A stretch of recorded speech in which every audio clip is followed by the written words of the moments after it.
Welcome everybody back to Boost in Motion, guys. Good morning, good afternoon, and good night. Thank you.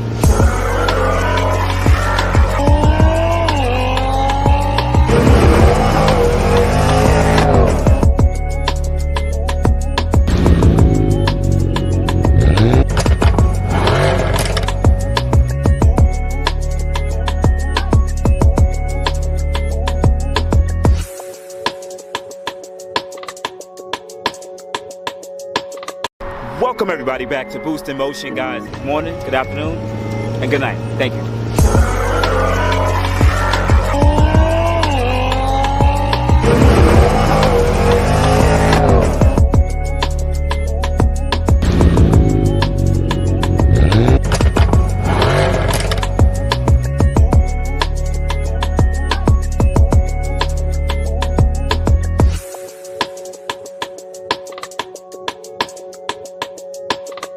Welcome everybody back to Boost in Motion, guys. Good morning, good afternoon, and good night. Thank you.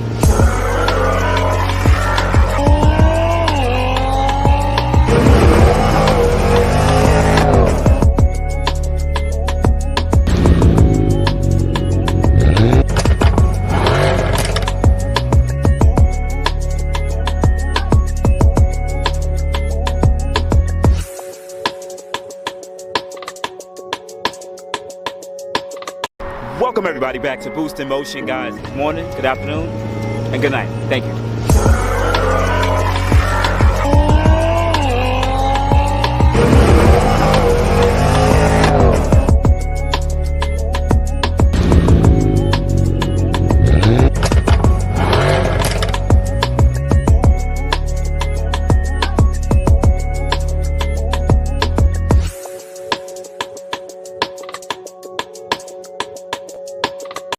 Welcome everybody back to Boost in Motion, guys. Good morning, good afternoon, and good night. Thank you.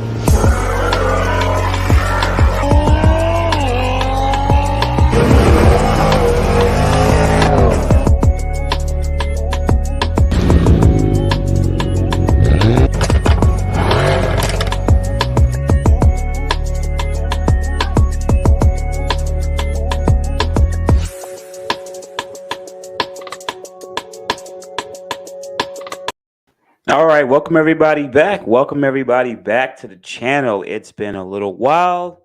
I was having a little bit of technical difficulties for the last 20 minutes, but I haven't seen you guys. And we are in the studio. We got to sit up a little bit different. But once again, I'm really happy to see you guys. Hope you guys have been having an amazing, beautiful last month. I haven't had you guys on the actual live. So I'll be here answering any of your questions. It's about 8:30. I'll try to hang on there for about an hour. I'll say an hour because usually it turns to 2. So I'll aim for an hour.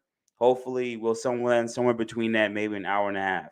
But shout out to Damien. Much love. Oh no, he says, oh no, hell no, this is a dub. Damien, come on, brother. I do want to give you guys some updates and everything like that. Shout out to MA. What's going on? Laugh out loud. I know. I had some technical difficulties. I had to make sure everything was working. All right. But nonetheless, I hope you guys have been having an amazing June. Welcome summer. I know some of you guys live in a hotter zone, so you're burning up down there. Sorry about that.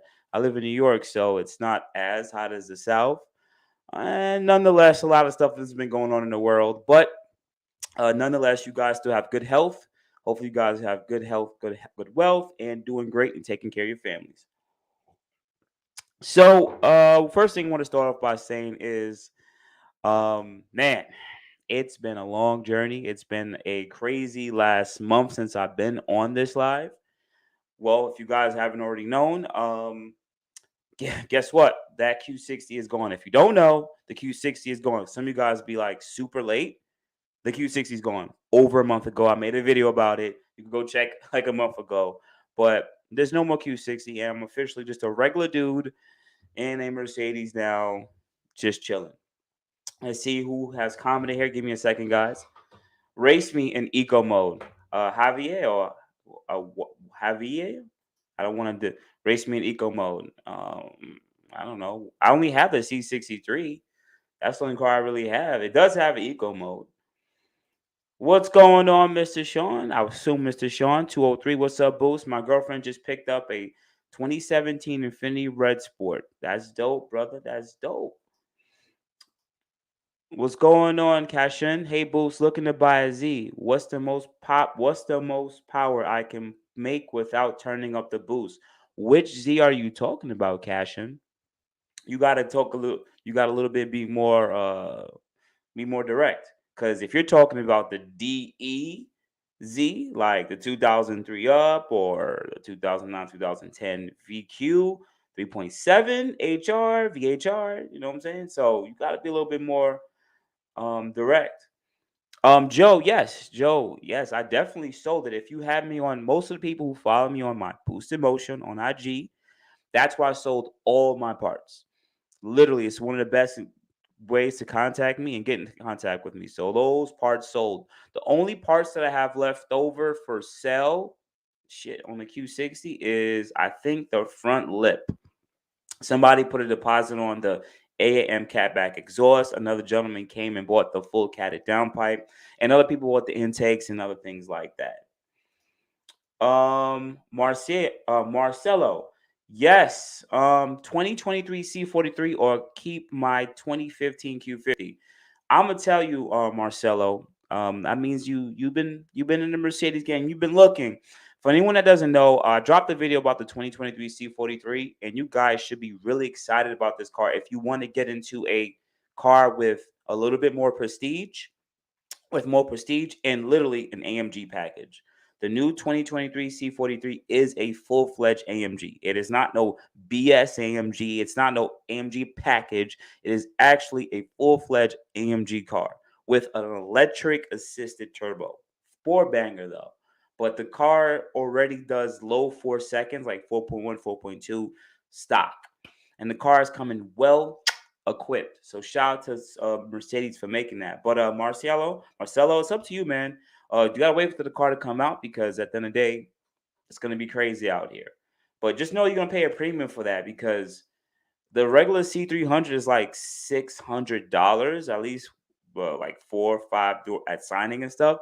So I could see the C43 being like 800, but then you're getting a full fledged AMG car too. So nonetheless, gas prices and Marcel killing me also miss my Q60. Okay. That's why you want to race me eco mode. Much love, brother. Much love. Much love. Um. Okay. You're talking about you want to purchase the new Z. What's the most power I can make without tuning up the boost? Turn up the boost. Well, we don't without turning up the boost. That doesn't that doesn't really make sense. You're not really going to make additional power without turning up the boost. The new Z is a boosted car. So for you to make additional power, you have to turn up the boost. I mean, unless you tune at stock factory settings, and then even then that wouldn't make any sense. So no, you need to turn up the boost to make the power, bro. Unless that's not what you really meant. Um Alvin, what's going on, man? What's going on, Alvin? I'm doing good. I am doing well. I hope you and your family, I hope everyone's doing amazing on your side. Thanks, Boost. I don't mind the new Tech 4 cylinder. See what I'm saying? The new C43 is going to be a four banger, but it has a lot of great technology into it. So that's what I'm like. That's why I'm actually been literally looking at videos that's dropping today on the C43. And I'm not gonna lie, I think the next C43 is going to be a really good car, a really good car. It may be even to take the, it might be able to take down the B58. Yep. Let me see. Was it Tooth Taker or Tooth Thacker? Toe Thacker. I have a 2019. Is there so much? There is so much stuff out there. I get lost. Do you have a link or guide to the best and proper upgrades? Yes, add Thacker or Two Tato. I don't know. Sorry for messing up your name. I have a bunch of videos on power levels you're aiming for. So I have like a video that says how to build a 10-second Q50 or power upgrades or first mod. I have a lot of videos on that stuff. And with those videos, I literally tell you what parts to get from downpipes, catback exhaust. But for anyone who's watching, to make it light and make it easy, The common modifications that people do in this platform is this. You ready? Number one, heat exchanger. You need a heat exchanger so you can have consistent performance and have consistent charge at temps. Two, lower downpipes. You need lower downpipes. Some people go with full cat downpipes or catless, but in this case, lower downpipes are pretty consistent. Cat back exhaust, because you need to open up the pipes to the rear, so you have less back pressure. So with those three modifications, oh, I said intakes already. Yeah, and intakes. You don't have to get intakes, but intakes is additional. So that's four modifications: heat exchanger, lower down pipes, cat back exhaust, and intakes. And then finally, a tune from your boy, Go Race Box. I might as well throw on a goddamn hat. What am I doing out here? And then you get a tune from your boy, Go Race Box. Also, if you don't really want to, you could just go get a JB42 and just make sure you have catted down pipes, and you should be good to go. Can lower down pipes make you fail inspection? It all depends on where you live. New York, they don't really do visual inspections on catalytic converters, so you should be pretty much fine in New York. Florida, they don't give a F about that stuff, so you guys can do whatever you want. I know California is probably one of the strictest. So no, you can't do it in California, unfortunately. Especially if they're so strict on everything else. So damn, you can't be anything in California. Well, you could be everything in California but a car person. Literally, in California, you could be everything you want to be. Anything you want to be. You can be a cat, you can be a spaceship, but you cannot be an automotive enthusiast. Enjoyed your latest RA 600 alternative video. Thank you, Joe. I appreciate it. I'm glad I could help you out. Sorry, Boost. I disowned you when I went with AMS Tune. There's nothing wrong with AMS Tune. AMS is perfectly fine. Remember, my 2018 Q50 was tuned by AMS, and that car was quick. Just I lacked support. I didn't have enough money to throw at them to like really do more stuff because AMS charges a lot for retunes and stuff. Let me see. Laugh loud, a cat. Yeah, you could be anything in California, guys. Anything in California. Well, if you guys any questions, if people are watching already know, just start dropping those questions. Let me see. Some things might not. I have to go back to the other video because some things don't go through. And if you guys have any, if you guys have any donations to the channel, Cash App boostinmotion. Also, you can do whatever you do through the channel here. Let's see here. Let me see. Show. Okay, I missed a question from Nick. I'm sorry, Nick.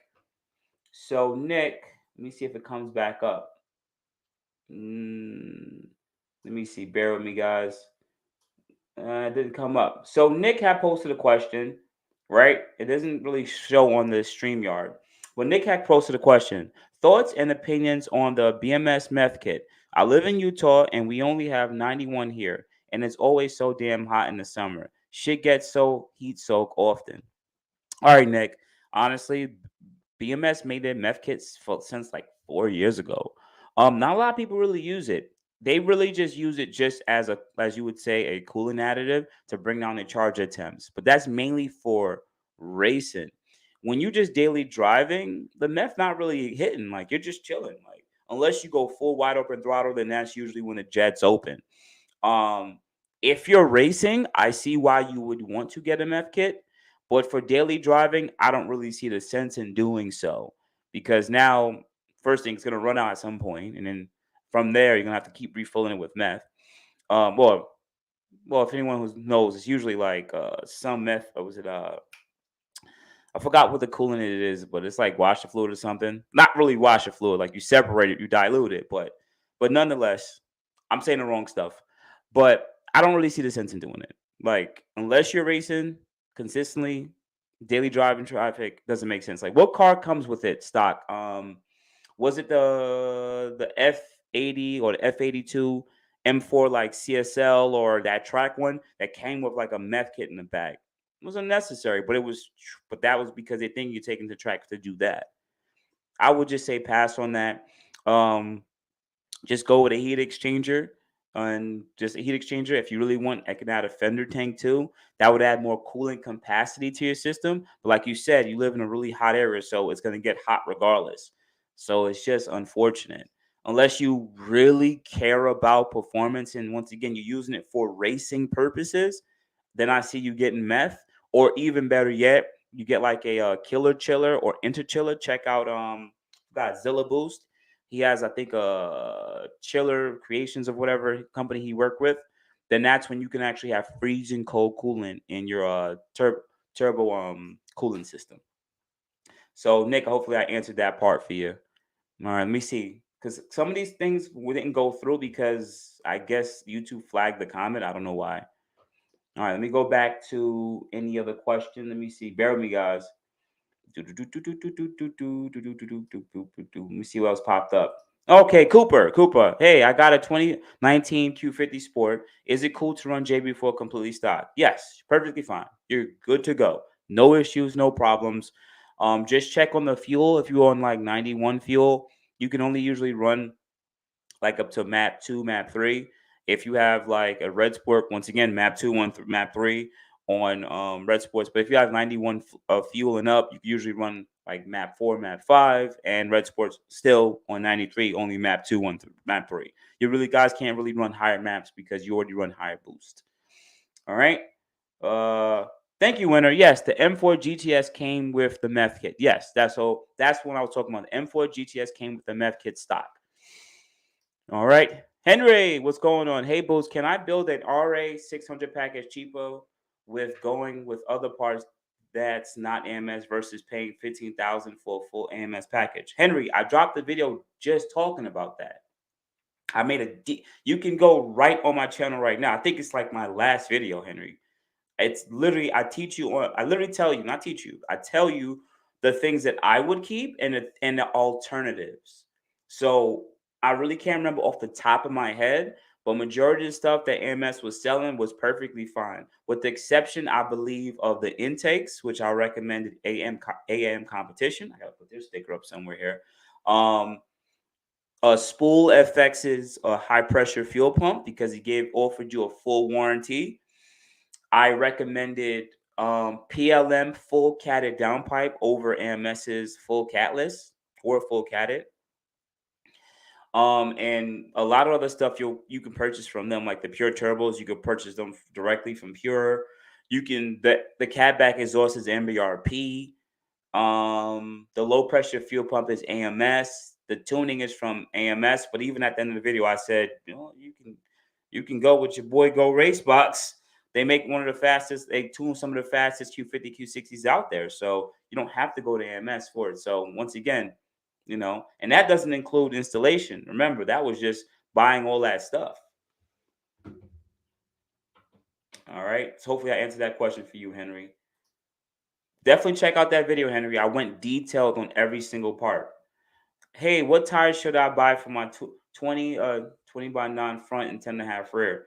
Well, I'm assuming, Philip, that you have a rear-wheel drive model and you still include the offsets. Offsets are super important because I know that the Q50, Q60, and even G37s, they fit 10.5 in the rear, but it depends on the offset.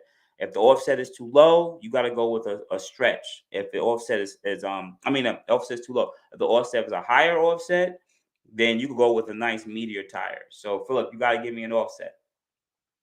Shout out to everybody that's in the chat, man. Much love to you guys. It's been a minute since I've been with you guys, and you guys already dumping the questions on me. Also, you can definitely support the channel if you want to and get the support, or I also have my Cash App, money sign boostinmotion, if you guys want to check that part out. What are your thoughts on the Infiniti Q60 Black S concept body kit and the middle exhaust that comes as an option? Well, I'm not really a fan of the middle. If anyone who doesn't know, there is like I think Infiniti actually still has it. You can purchase from Infiniti where they move the exhaust from the outside to the inside, so it'll be like two exhaust pipes in the middle, and I believe they give you like a new bumper or a new rear valance. I'm not really a fan of that, and I still haven't seen anybody with it, but I'm not a fan of that rear exhaust axle back section. Now for the body kit, a lot of people have done the body kit already for the Q60, and it looks good. So I have no problem with it. It's just that I know a couple of companies make their own, so it all depends on the quality. honestly, and I'll leave it at that. I haven't seen really, and also I haven't seen any detailed pictures or videos on if it molds or bad. So I can't say go get it. I would say just do some more research so that you can make sure that you're getting one with proper material and fitment. All right. So check on any Facebook group. That's what Q50 Q60s. A lot of people who do stuff like shit. Yeah, a lot of people who do stuff with their car like that on Facebook, and they literally will show detailed pictures, or even check on YouTube and see if anybody has a wide body kit that they talked about the fitment about. All right, Nick says, thank you for that. I think I've seen Killer Chiller System before. I forgot about it. I'll look into it more. No problem, Nick. Much love. I appreciate you, brother. I got 93 octane. Well, okay, so you'll be perfectly fine, Cooper. Then, on yeah, well, Cooper wasn't the one who asked that question. It was someone else who had asked about the JB4. I can't remember. Okay, it was Cooper. Yep. So yeah, you can run map 2, map 3, map close to map 4 and 93 on your regular non-red sport on 93 fuel. You'll be perfectly fine. Alvin says, "Yo, Boo, should I get an AMS or Z1 intercooler tank or expansion tank or both, or just get the killer chiller?" Well, Alvin, I'm gonna keep saying it like this. Well, you guys don't really watch enough of my videos, and I really haven't been pushing this stuff lately. Um, when it comes to these modifications, I had the AMS intercooler tank, the tank that sits in the fender tank. I call it the fender tank. It's because I was gonna go max effort. I had RT turbos. I was literally gonna go balls to the walls. But in this case, what is your end goal?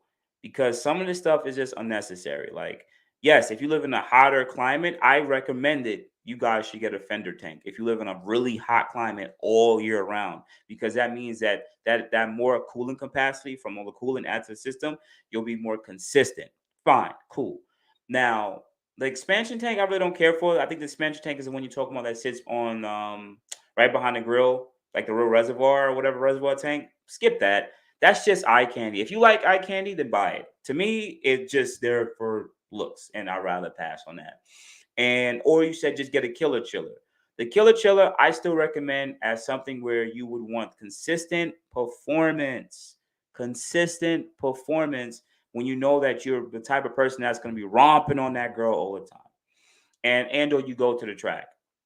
Once again, for who's watching, a killer chiller or interchiller brings down the coolant temperature for your air to water intercoolers, which means you have lower charge attempts, which means you can run the proper amount of or higher boost, and the car would not pretty much not lose any power because it's freezing cold, literally. So that's my best recommendation, man. If you're going on that you're going to be racing a lot and you live in a hot climate, then I can see that you would get the killer chiller. But even then, I'm gonna add this part too. You can add the killer chiller with the fender tank. Yes, the fender tank will be actually better because now you're adding more cooling capacity.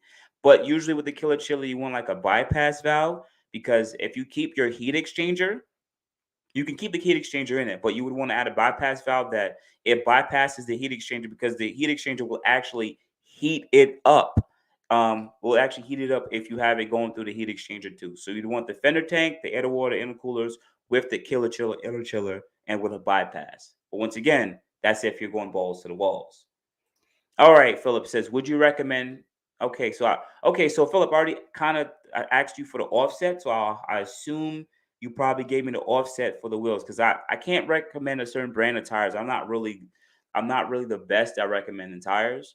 I can recommend tire sizes and offset of wheels, but like I just can't recommend certain brands because I'm kind of biased, like Michelin, Continental.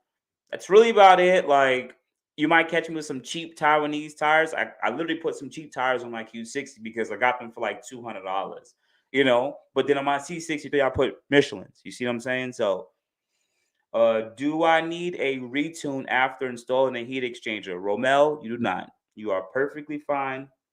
You do not need a retune. Repeat, you do not need a retune after heat exchanger. You do not. Now, some people would say it's recommended. The reason why is because if you were tuned on the stock heat exchanger, they probably ran you at lower boost and lower timing because they knew your car might heat soak, right? So you might actually have less power. Maybe. It all depends on the tuner. All depends on the tuner. But if you added the heat exchanger, just pass on this. Pass on that. Just now the car will have more consistent performance. All right. I don't want you wasting money. Only retune when you know you made large, crucial. Like let's say you're tuned on stock exhaust, and now you put downpipes and catback. Get retuned. But like for heat exchanger, I wouldn't recommend it. I mean, you should put a heat exchanger before you tune, Brody. Yeah. Killer Chiller seems to be a pain to install. Hit up once again Zilla Boost. He knows a little bit more about it. I never installed mine when I did have it, and it does seem like it can be a pain, but once it's in, because it still fits into a lot of places, like it's in, and you get all the benefits. It seems like the Killer Chill will be one of the ways to go if you want really cold temps. Cause he's like one of the record holders of like the fastest Q50 in the quarter mile at the track in Miami Heat. He ran like a 10.6, 10.7 rear wheel drive, I think it's called, with the Killer Chiller system on stock turbos. You know what I'm saying? So he knows what he's doing. And that's compared to Bonnie and Clyde who ran they ran 10.6.2 on their air to air kit. They got rid of all the heat exchanger, all the coolant system. So one used the freezing cold coolant system, and another one used the air to air kit. So it's just that I saw the trap speeds were way different. Like the trap speed on Zilla was like 124, 125, and Bonnie is like 128, 129. That's 4 to 5 mile an hour difference. That air to air kit seems like it's the killer, man. Yeah, Philip. I'm sorry, man. Because you asked, okay, Philip, you said right earlier, what tires should I run 9.5 and 10 and a half in the rear, right? Cool. I can give you sizes, but the thing is, I really need to know the offset. Okay, so like what size and offsets do you think is best? Okay, Philip. All right. So personally, if I hop back in the Q50, right? I got you, Philip. Don't worry, don't worry. If I hop back in the Q50 right now and I'm lowering it on coilovers and springs, because I don't really care so much about the stock height that much, but if you want a offset that fits stock height and lowered and slammed, you want to go with an offset from 35 and higher. That means 35, 40, 45, 55, right? Not lower, 35 and up. That's where I will start off at, right? 10 and a half in the rear, 35 offset, 40, 45 offset, 50, 55 offset. Front 9.5, once again, 35 offset, 40, 45 offset. You can't go wrong with those offsets. You'll be perfectly fine. Number two, tire sizes. If you're 35 offset and going up, you can literally start, with a 255 tire, 255, use a 20-inch, 255 35, 265 35. And as the offset goes like a 45, a 50, you can go to like a 285, 295, even a 305 when you go with a higher offset. But like a 235, if it was like a 235 on a 10 and a half, I would do like a 255 35, 265 35. And for the fronts, I don't know if you think you said your rear wheel drive. 265 35. And some of you guys like to have staggered. So you can do like a 245 35 front, and a 265 35 rear, and it's offsets like a plus 25 front and rear. But once again, this is just me playing and talking a little bit about the sizes and stuff. If you really need help, right? Philip, if you got IG, hit me up. Let me see. I didn't buy them. I don't want to lower it. And okay, Philip. So Philip, when you want to start looking, hit me. If you got IG, right? Hit me up at IG, Boost in Motion on IG, and I'll answer your question. You could ask anyone here. They know I answer questions on my IG. I help you guys out. I literally help you guys out. All right, Philip. But I know that right now it's hard for me to like really guide you properly with this. All right. I'm sorry about that, Philip, but I hope I helped. All right. Um, this one right here. I've been looking at I've been looking. If anyone wants to know, BNC is Bonnie and Clyde. I've been looking at the Bonnie and Clyde area kit. Have you talked to Hussein regarding what he thinks is better in an upgraded air to water or air to air? Joe, simple answer. I'm supposed to get Hussein on this live, not this live, but on a video, and he's going to be answering so much questions. I'm going to ask this guy so much questions, and he's going to be super informative. But talking to him directly, Hussein says it is literally flow. The air-to-air kit, he says, flow a lot better compared to the restrictive air to water kit. I'm not too, I don't really know so much about piping, but he says it flows a lot better. That's number one. Number two, he says that it's consistent compared to the air to water kit where the coolant starts getting hotter and hotter and hotter because it's ambient temperature and heat is going into coolant. It's still going to get hotter no matter the pulse, no matter what. You'll have recovery, but now you set a new temperature. You go up, you get recovery, but you set a new temperature. He said air kit was consistent. The charge air temps were consistent. So it's like every run, and shout out to Bonnie and Clyde. They went to the track and ran like 10, 15 passes, consistent times, consistent mile an hour trap speeds. So that's why I still say I think the air-to-air kit is the secret mod for the VR30. I just need to see some people with pure turbos or RT turbos with it so I can see that there's a higher amount of power. And well, we already see there's a higher amount of power on stock turbos, right? 93 tune guys without the air-to-air kit are doing what 420, 430, 430 to 450 wheel, right? On 93 and bolt-ons. You add on the air-to-air kit, you're doing 480. Another additional 30 horsepower. 30 to 40. Depends on how aggressive the 93 tune is, how good the air is, right? And we've seen now that we are now right around the 430, 530, 540 wheel horsepower on fully 85. So this car is making mid 500s to the wheel on full E85, E50, E60, right? So, and before it was, we cannot, it's hard to hit 500 wheel just on the way our regular usual bolt-ons. You'll get like 490, 500, 510 on the regular air to water intercooler kit. So it's additional performance. It really works. But yes, Hussein stated consistency and flow. All right. Bear with me, guys. Does having an aftermarket mid pipe make a difference, or is stock mid pipe catback almost the same? No, they're not. The stock mid pipe and catback are super small. I think it's like 2.25 to like 2.25, like in the mid pipe, and then the same thing for the axle back. So no, mid pipes does make a big difference. It does. Okay, I already answered Philip's question. Cool. Thanks for the answer. It is normal levels to drop below minimum after installing low pipes. Okay, I filled back and stable and dropped in a while. I'm a little confused about that. What you're saying? Lower down pipes have nothing to do with coolant level. So very confused about that. It's probably that the engine got cool, and sometimes the coolant level will go a little lower once it gets a little colder and chillier outside. Tony, opinion on BNC cold air intake worth to install? Will it take in rain from mounted grill?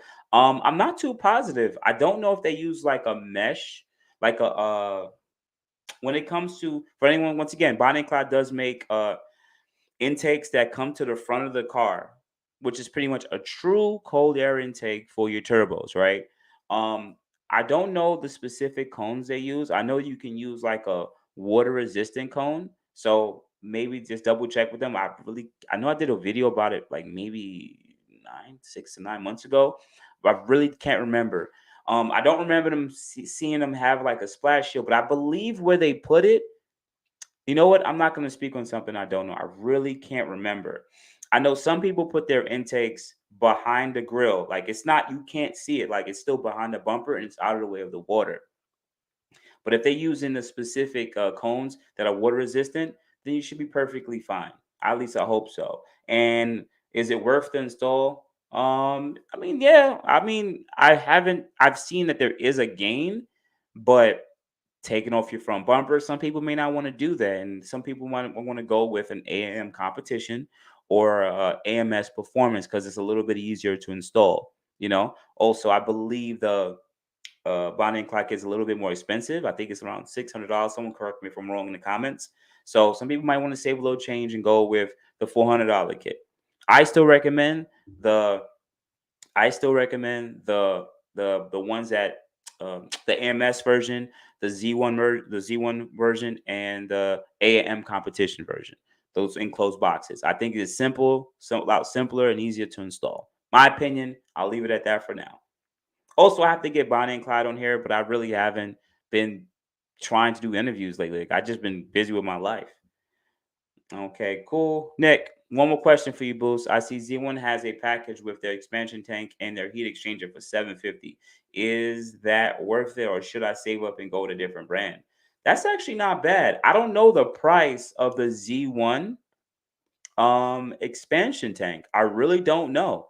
You know what's the best part? Because I have you guys on Zoom, right? Z1 Motorsports. I can actually go to their website and put in Z1's fender tank or Q50 tank. Let's see what you guys are talking about. Let's see. Auxiliary tank. Oh, that's not too bad. That looks pretty good. Okay. Let me see. Let me do a quick screen share with you guys. This is the best part about going live. So now, uh, this is why I always wanted to get my little studio. Hope you guys like my studio back here.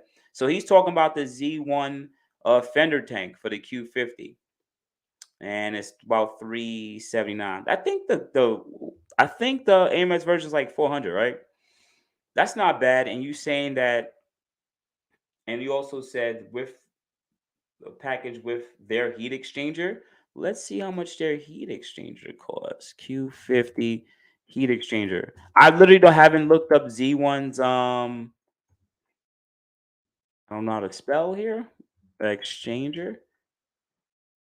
Okay, I see Mishimoto. Oh shit, look at Z1. They got a heat exchanger now. Okay. Oh shit, they made it black. Why they made it black? From what was told to me, you shouldn't actually make it black. But Z1 knows what they're doing. But from what was told to me from by other people who work with metal, that you should not paint parts that you want that are used to cool stuff. So you shouldn't have a blacked out heat exchanger. It actually retains heat a lot more. It's supposed you want heat to dissipate off of it. But I like it. It looks nice. It looks dope. I guess they probably didn't see any difference in results based on paint. Do I think it's a good deal? You said at 750.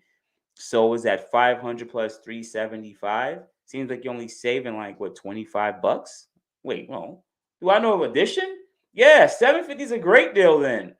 500 plus 375 and they only want 750? Yeah, Nick, that's worth it. Yeah, Nick, if you want to add the most cooling capacity to your system, I can see this as a good deal, especially that you're saving like what, almost $100. Yeah, shout out to that, man. Definitely, definitely. Stop that screen share. Yeah, definitely. No problem, Joe. Got you, man. Coilovers or wheels first? What do you think? Oh, good. I love to hear about my lowered guys, man. I love to hear about it. You should get coilovers first. Do coilovers first, right? The reason why I'm gonna say coilovers first is you're gonna find the height. You're gonna learn the dynamics on how to use coilovers. You're gonna find the right comfort level and the right height that works for you. Then, once you find the height that you like, and you'll be on stock wheels, right? You might even add some spaces on stock wheels, up to you. Then you look for the wheels you want to look for. Once you find the wheels, you can use Fitment Industries also to get like a good overview on the type of wheels you might want to get in offsets. Then you'll get to test fit the wheels on at that height, because this is going to be your drive height. This is going to be right around where you want it at. Because when people go usually start with wheels first, right? They're like, okay, it looks good. There's no rubbing, there's no scrubbing. Then they add coilovers. Now there's rubbing and scrubbing because now the body is closer to the tire and wheel. And then now they find out, oh my God, I got to go with a smaller tire now, or the offset was too wide.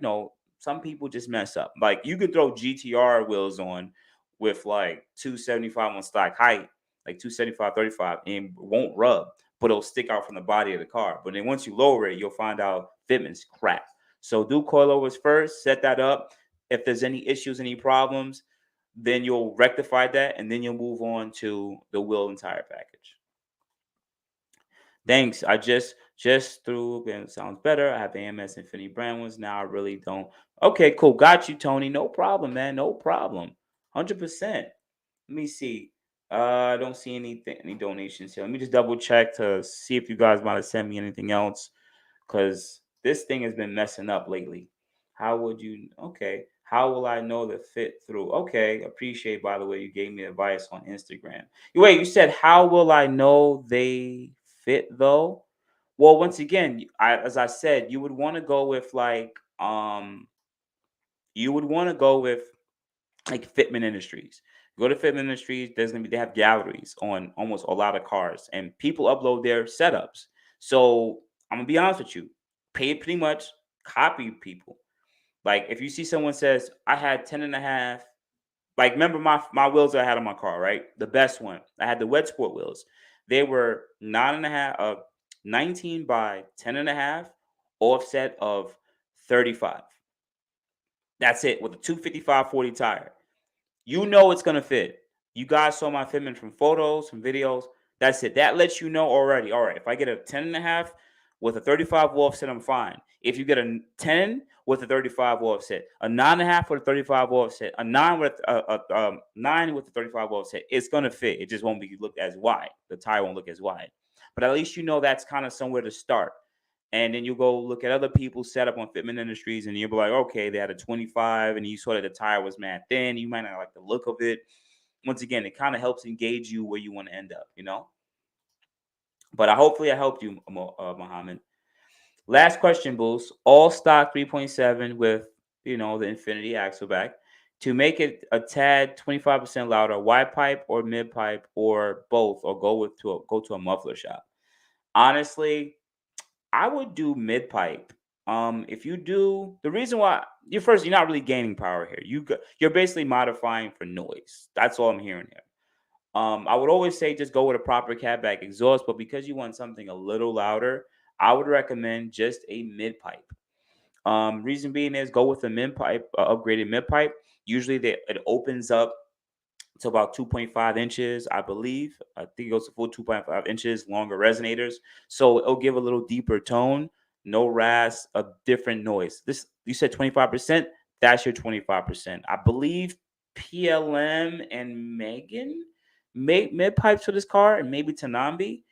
Um, if you do white pipe is gonna add that bees in the can noise. It will help, but it's gonna give you that bees in the cans noise. And then there's no point in just doing a wide pipe, then having a stock mid pipe. It's gonna be weird, right? That's why I say I would rather just do a full catback, like a Nvidia catback exhaust. I still think that's one of the best, quietest exhausts for the Infinity community. Nvidia and Megan's. Yo, Ryan, what's going on, man? All right, Ryan, what's up? I got the BMS lens. I'm about to get them installed in a few days. I'm excited. Yeah, man, definitely. I would recommend don't just install them yet. I mean, inlets are okay. You gotta get some dropping, because I mean the kind of work to go put those things in is super annoying. It was freaking annoying. I almost cut my hand. I almost cut my hands. The inlets are pretty good. Gonna do a drop-in filter. Hopefully, whatever else you do, I don't know what else you're gonna do in the car, but make sure that when you're going in there, try to pick up some dry drop-in filters. Don't buy no K&Ns. Sorry, winner, for watching, but no K&Ns. Go for like a dry flow drop-in filter.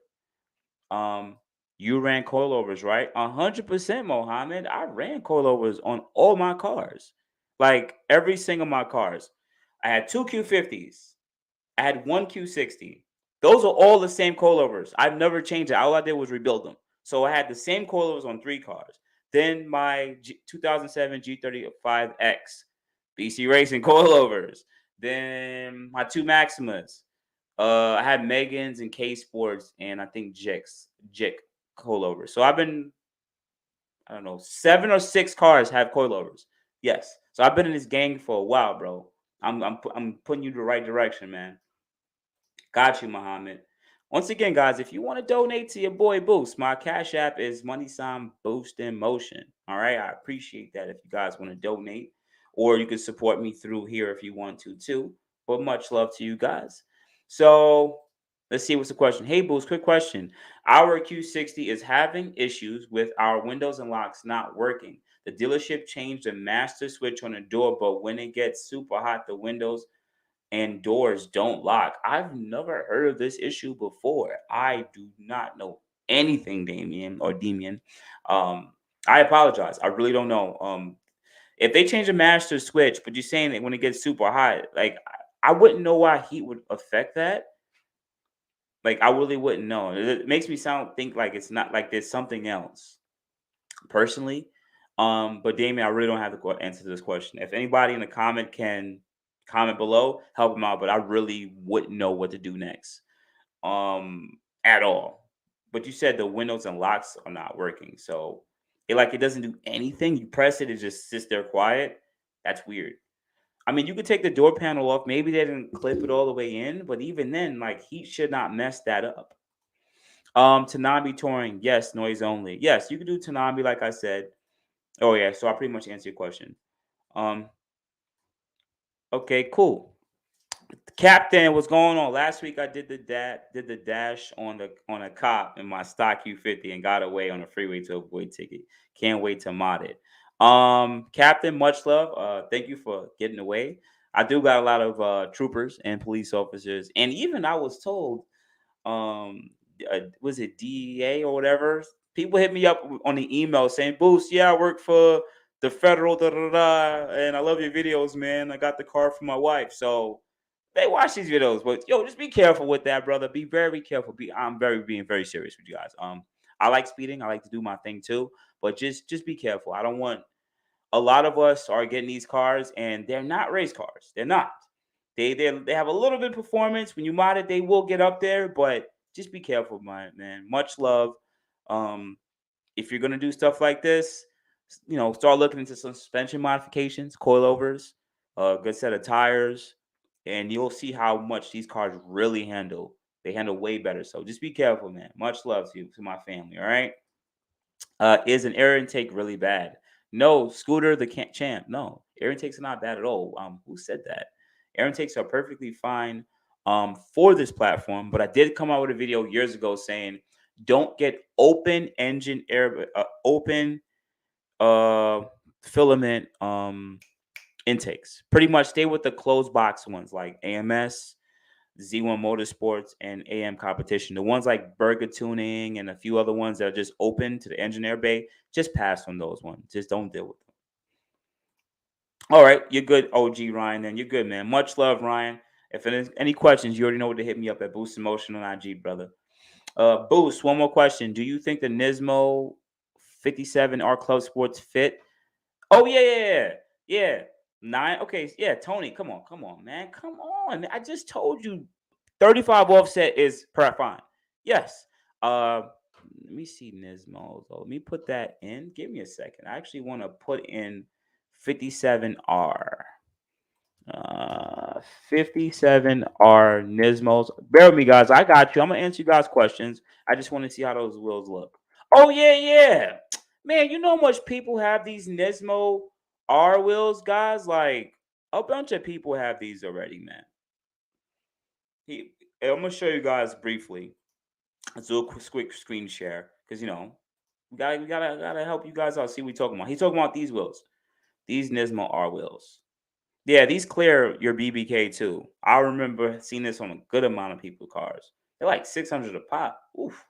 24 pounds is not good, but I'm used to trying to push that 19 to 20 pounds. So I'll get like an Enki wheel or something like that.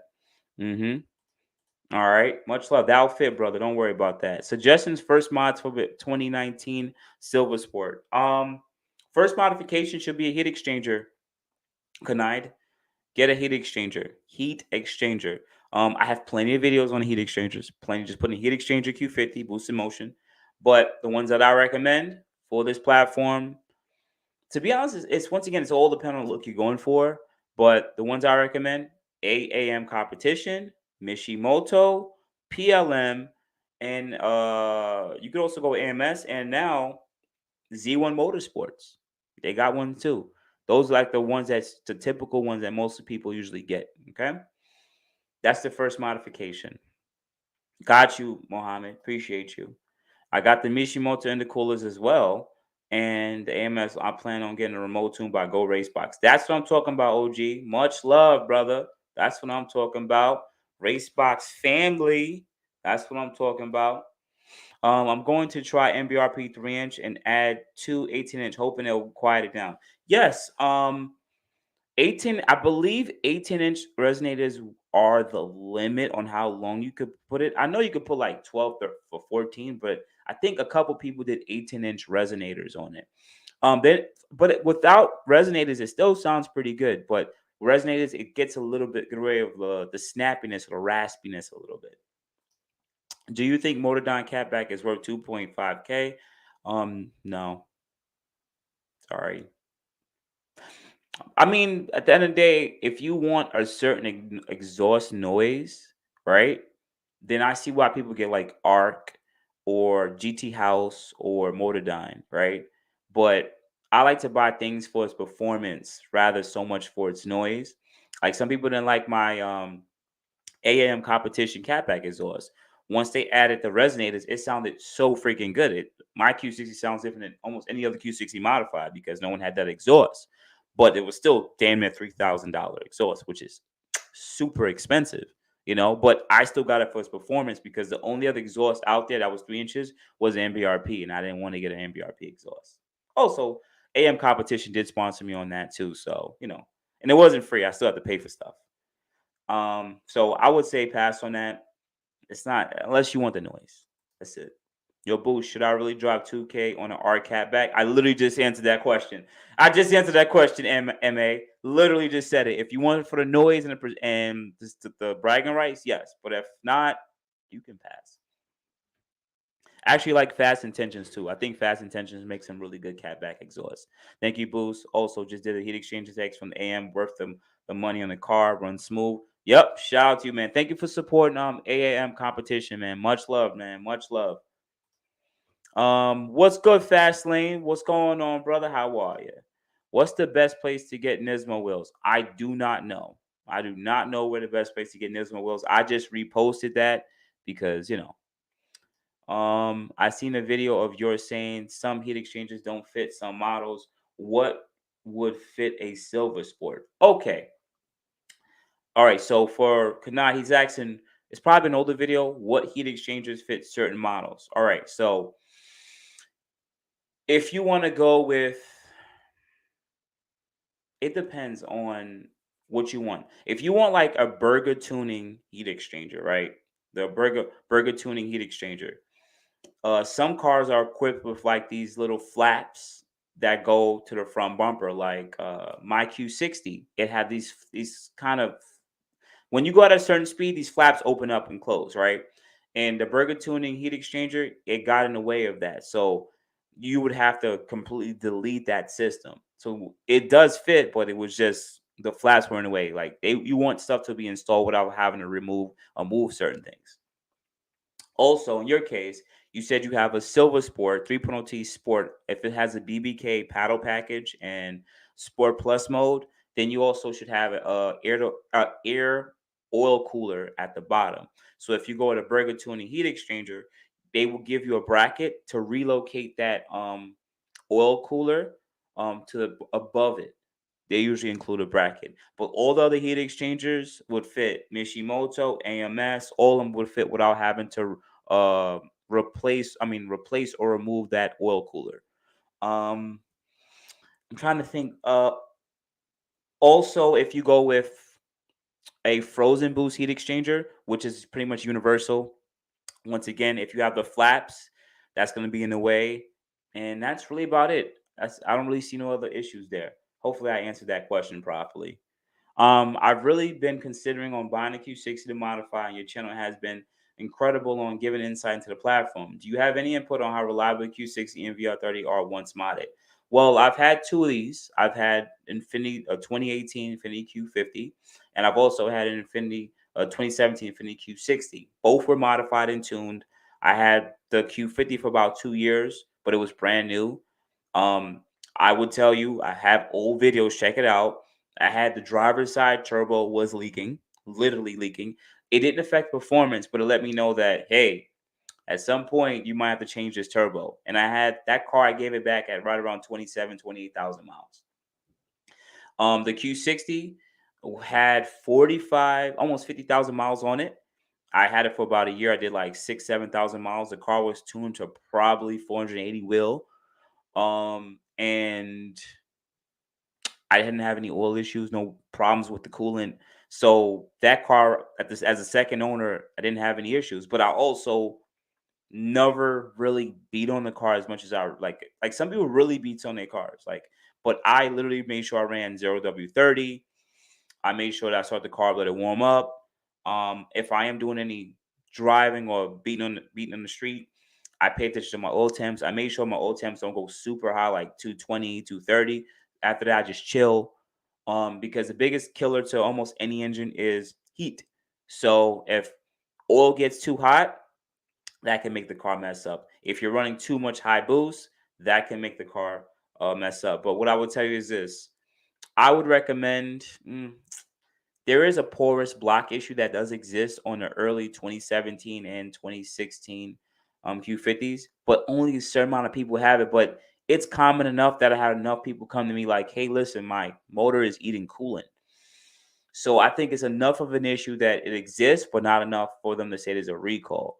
Porous block, just take it as this: the engine is eating coolant, and we're assuming that it's a head gasket leak. We're assuming that's what it is, but no one broke it down to actually see what a leak is yet. No one, at least no one, have contacted me and said, "All right, we took apart the VR30 and we saw that it was actually the heads lifting." So reliability wise, I would say just try to get the lowest mileage as possible, and try to get maybe a later year, like a 2019 Q60 rather than 2017. Because I haven't heard about it on the 2019s and 2020s, mainly just the 2017s. Maybe they were just going through some bad stuff in 2017. All right. That's my best thing I would say. All right. Is it normal that my car heats up easily from a couple pulls? Not on hard though. I mean, yeah, it's pretty consistent. It will heat up. It's a turbo car. You're pushing a lot of boost and heat. Good evening, everybody. I am late to the party, but at least I made it. Thank you, Martin. I appreciate you very much, sir. All right. Is Bonnie and Clyde downpipes loud? If it's catless, it's going to be loud regardless. Like, because there's no cats. That's just it. Period. And if it's catted, usually it'll be not as loud. But it all depends on the exhaust you have too. If you have stock exhaust with catless, it's gonna be super quiet. You can go full catless and have a stock catback exhaust. There will literally be barely any change in the exhaust note. But if you have like a 2.5-inch catback exhaust and go full catless, it will be loud. Yo, y'all gotta pay attention to my boy Boost by repeating himself so much. My boy is very patient and caring guy for his fans. Thank you, Wade. I really appreciate that. And once again, if you guys want to donate to the channel, you can. Much love. There is a support below. Also, you guys, I have a cash app at money sign boost in motion. I'm gonna have to start really pushing that stuff. We typed it all the same. Hop off. Yeah, true. Everyone hit the like button. Yeah, yo, at least hit the like button. That's a fact. Yo, let me double check my likes. Bear with me. Yeah, I got 40 you guys watching, 40 and 27 likes. Can we get that likes up above 30? Come on, man. That's at least 75% likes. Come on. Much love. I would really appreciate that. All right. Let's continue. Last question, Boost. Q60 wheel size will downsizing to an 18 affect the car performance? No, not really. Usually when you downsize to an 18-inch wheel, you usually go with a slightly taller tire. You would actually have better ride comfort, especially if you go with a good quality tire. So no, as long as you stick with a good quality or decent, similar quality tire, and you downsize to a 18-inch wheel that you like the look of it, you'll be perfectly fine. Perfectly fine. Good question, though. Have you seen the Bonnie and Clyde HX conversion kit? Changes the air to air and get rid of. Yes, James. I have a video on that. You can check out the last 5 to 6 videos. I literally talked about the air to air kits from Bonnie and Clyde and the air to air kits from VPF Tuning. There's 2 companies with the same thing, so I'm not going to go detailed into it. I talked about it a little bit earlier, but yes, I've seen it and it has really good performance. And I think it's a secret mod for the Q50 Q60 platform.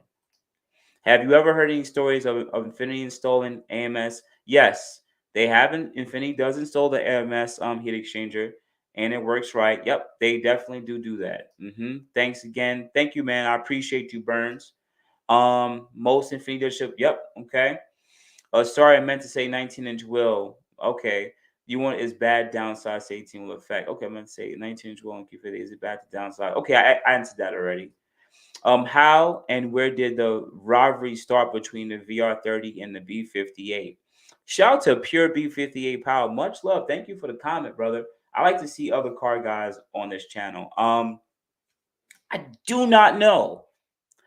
I honestly do not know where this damn B58 versus VR30 start exactly. Now, what I would say is this. I'm gonna be fair. We all were chasing times, but shout out to One Stock F30. He pretty much was taking over the streets in New York City, and his times are freaking epic. Like what that car can do with just going with a larger like turbo, complete larger turbo is insane. The block takes a lot of power. The trans a little iffy, but that car is more set up for drags. Um, I think it really just started with the similar rivalry. It is our direct competition. If you have a Q50 VR30, your direct competition is M340 or any B58. That is literally your competition. That's really where it starts. And I think when it comes to just any street races, it's very similar. Depending on modifications and fuels, it's almost anyone's game. You see what I'm saying? So I think that's just really it. They're just our direct competition.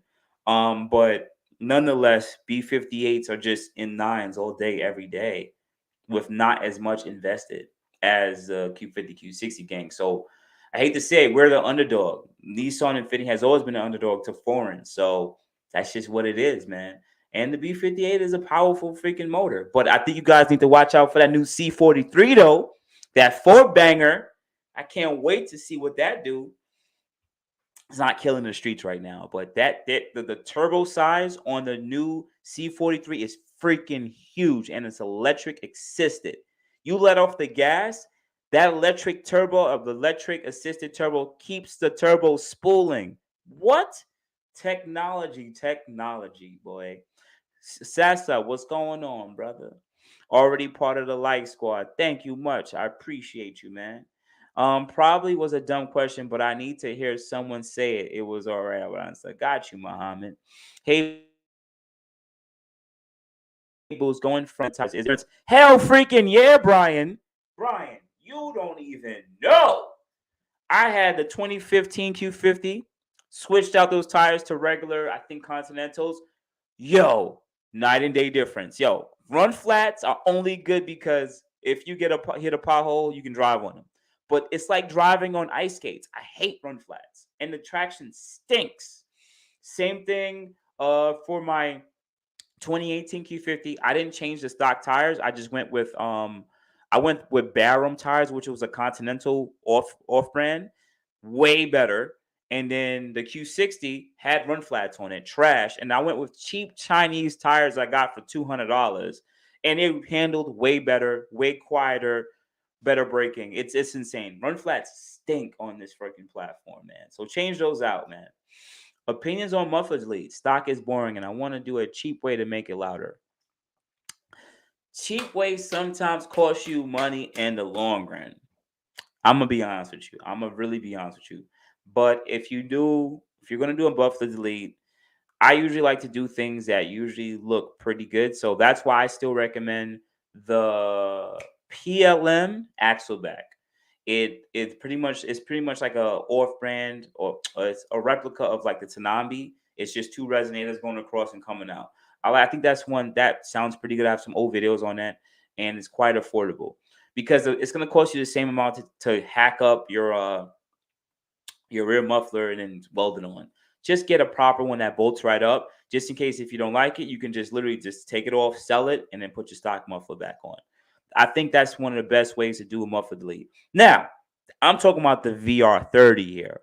Now, if you got a 3.7, sorry, my 3.7 guys, I see why. Muffler deletes sound really good on the 3.7s. So I could see why you would want to cheap out because it's like, it sounds good. VR30, I don't think you guys should do muffler deletes. I think you guys should just do proper axle backs. But axle backs with resonators, not just something that bolts up. It has to have a resonator on it. If it doesn't have a resonator, then I don't see the sense of spending all that money on pipe. All right. But 3.7 guys, I hate to say 3.7 guys could do muffler deletes. I'm just saying, like, no resonators. It sounds good. I'm sorry, man. It sounds good. How well do you think the new Nissan will Z with the same tires as the Supra?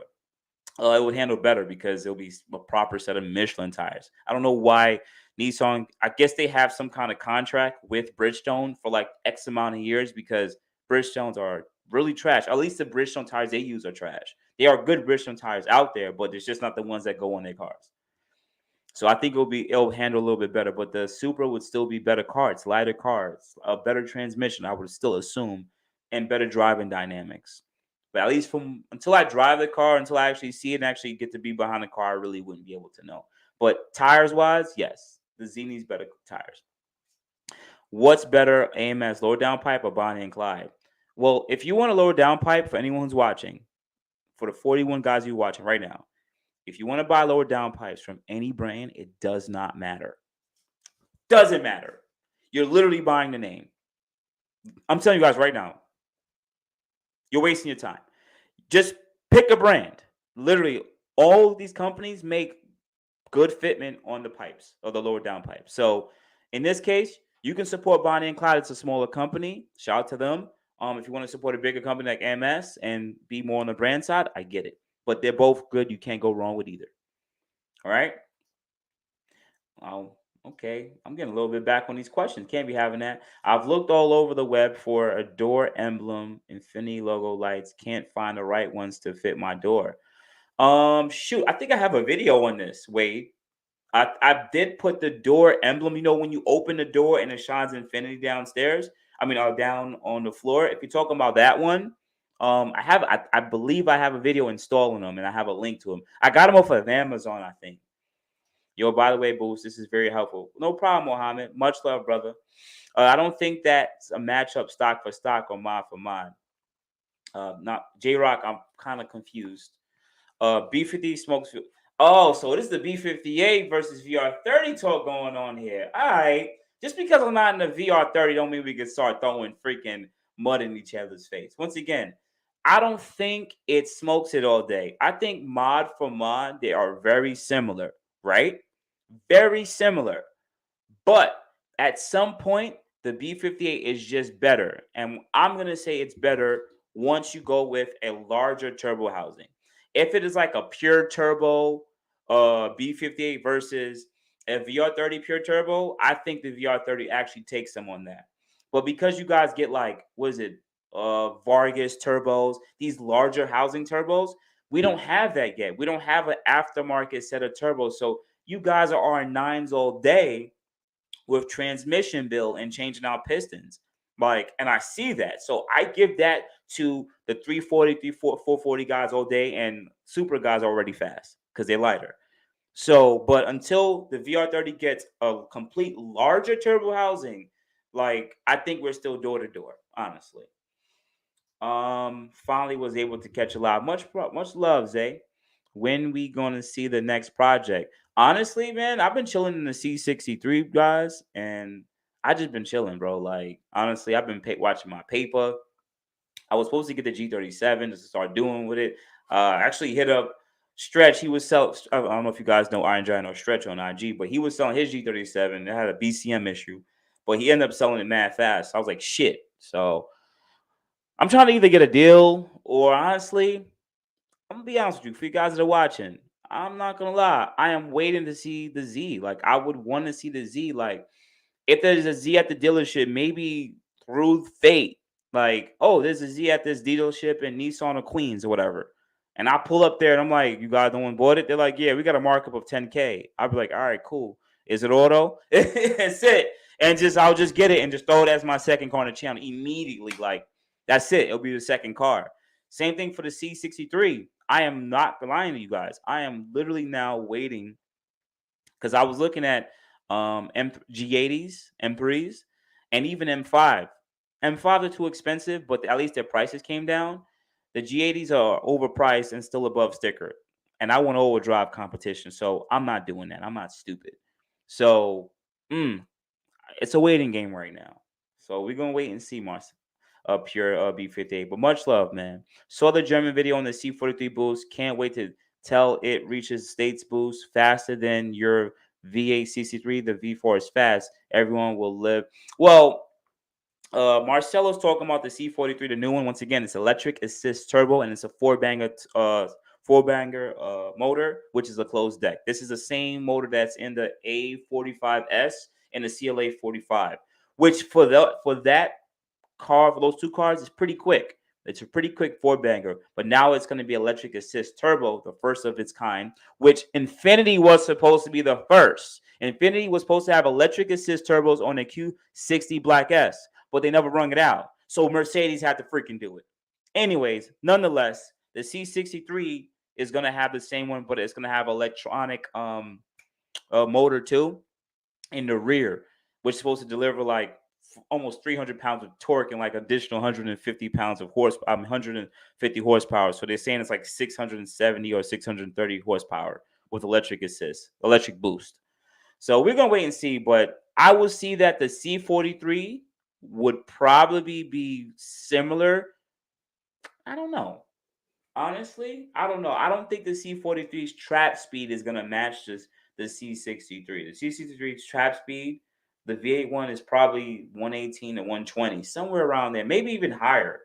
So I don't see the C43 doing that in a quarter mile. I see the C43 being like 116 to 118, just based on its 0 to 60 times. Boost battery, thanks. Yeah, I got the 3.7. Sound and axle back. How much power and torque can you make with a JB4 and axle back and AMS intakes? Not really much. JB4 is only going to give you, well, on a red sport, JB4 is only going to give you like 410 wheel, 400, maybe 420. We might add some little down pipes in the cab back as well, so if you want. But you still need a heat exchanger, dude. It's going to get pretty hot. You're going to heat so fast. That's one of the top modifications you need if you have a VR30. Heat exchanger. Get that, you have consistent performance. But you're going to be making like right around 410, close to 420 horsepower on map 2 at the most. You may run map 3, but I still don't recommend map 3 on 93 fuel. Okay, Pure Beauty says New Z is nice. I think it's going to kill the prices of the Q60. Also, remember, they're cutting the Q60.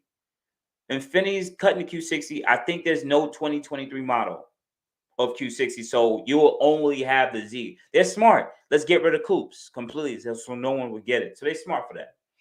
Also, I would love to see a Q60 with a new Z tranny. I believe another issue the VR30 has is the tranny. Yes, I agree with you. Pure 58 power. You are correct. The 7-speed automatic, even though it does take a lot of torque, I'm not gonna lie, it does take about right around that 650 pounds of torque territory, which is good. I like the fact that you can add turbos and you don't have to do a transmission upgrade. But what I would say is this though, it is a laggy transmission. We can't launch in second. There's no transmission tunes whatsoever. If this transmission, you can actually tune it to run higher line pressure, man, this car would be so much more athletic. Remember, guys, when I used to have the Q60, I had the C63 with the MCT 7-speed, and I also had the Q60. And what I can tell you is, I like that. The way that the power was delivered in the Q60, but the transmission was just too too slippy, too laggy. The C63, I like the way it delivers the power and the torque, of course, but the transmission, even though it's notchy, it's still quick shifting, and it's like go. It's like it's quick shifting, and once again, it can be tuned. So I completely agree with you, Pure B58. That is the biggest problem with the Q60, and even some people who have actually swapped the 6-speed manual in, the VR30 turns up with the 6-speed manual. The car literally is a better car. But to be fair here, we all saw the video. The automatic is faster in the quarter mile. And if it's faster in the quarter mile, It's also gonna be faster than a freaking road race too. So if you want to run races, you gotta get an auto. Wade, what's going on? Whichever way you go, like I told you before, you got my support. You're the truth. I'm very thankful for you and your channel. Thank you, Wade. I appreciate you, man. Much love to everybody that supports the channel, man. Much love. Um, what didn't you mention? Okay, why assuming why didn't you mention any monoclide parts in your RA600 video? Um, I wasn't really thinking about it. I was thinking about parts that are more affordable. That's what I was mainly stating because they don't really manufacture their own like high pressure fuel pump. And I was going with stuff that's just a little bit more affordable compared to what AMS. So AMS was selling their intake. So I'm like, well, you could also get AMS competition, AMM competition intakes, and you can use my promo code. They were selling a high pressure fuel pump. I said go with Spool FX because it's more affordable and it has a lifetime warranty. Um, Catback exhaust, I don't remember Bonnie and Clyde making any catback exhaust yet. And I know the intakes are more expensive, so I wouldn't really recommend their intakes when they're more expensive. Once again, I'm trying to come from affordability standpoint. Heat exchanger, I stated the heat exchangers you guys can go with rather than the AMS version. I don't remember Bonnie and Clyde making their own heat exchanger. Now they make an air-to-air kit, but I'm not going to throw the air-to-air kit into the RA600 package yet because I'm waiting for someone to do it on their pure turbo or RT turbo Q50 so we can see what the results is on that. Then I'll be like, okay, guys, F the heat exchanger, rip all that shit out. Let's go air to air, you know? So that's why I didn't state Bonnie and Clyde's parts. And I can't really remember much other parts in the video I could really remember. That's why. They just don't manufacture it. So I don't want you to think I don't like Bonnie and Clyde. Bonnie and Clyde is super dope. All right, so we got about 15 minutes left. So let me see what other updates. Let me see. Let me check the light counter too. Give me a second, guys. I want to double check this light counter. 1 second. All right, we got 45 likes. Thank you, guys. I appreciate that. Getting those likes above the watch people. All right, cool. Bonnie has a heat exchanger. I was just curious why they weren't mentioned because they've been doing some good stuff. Oh, okay. I didn't know they have a heat exchanger. I'm be honest with you guys. I did not know.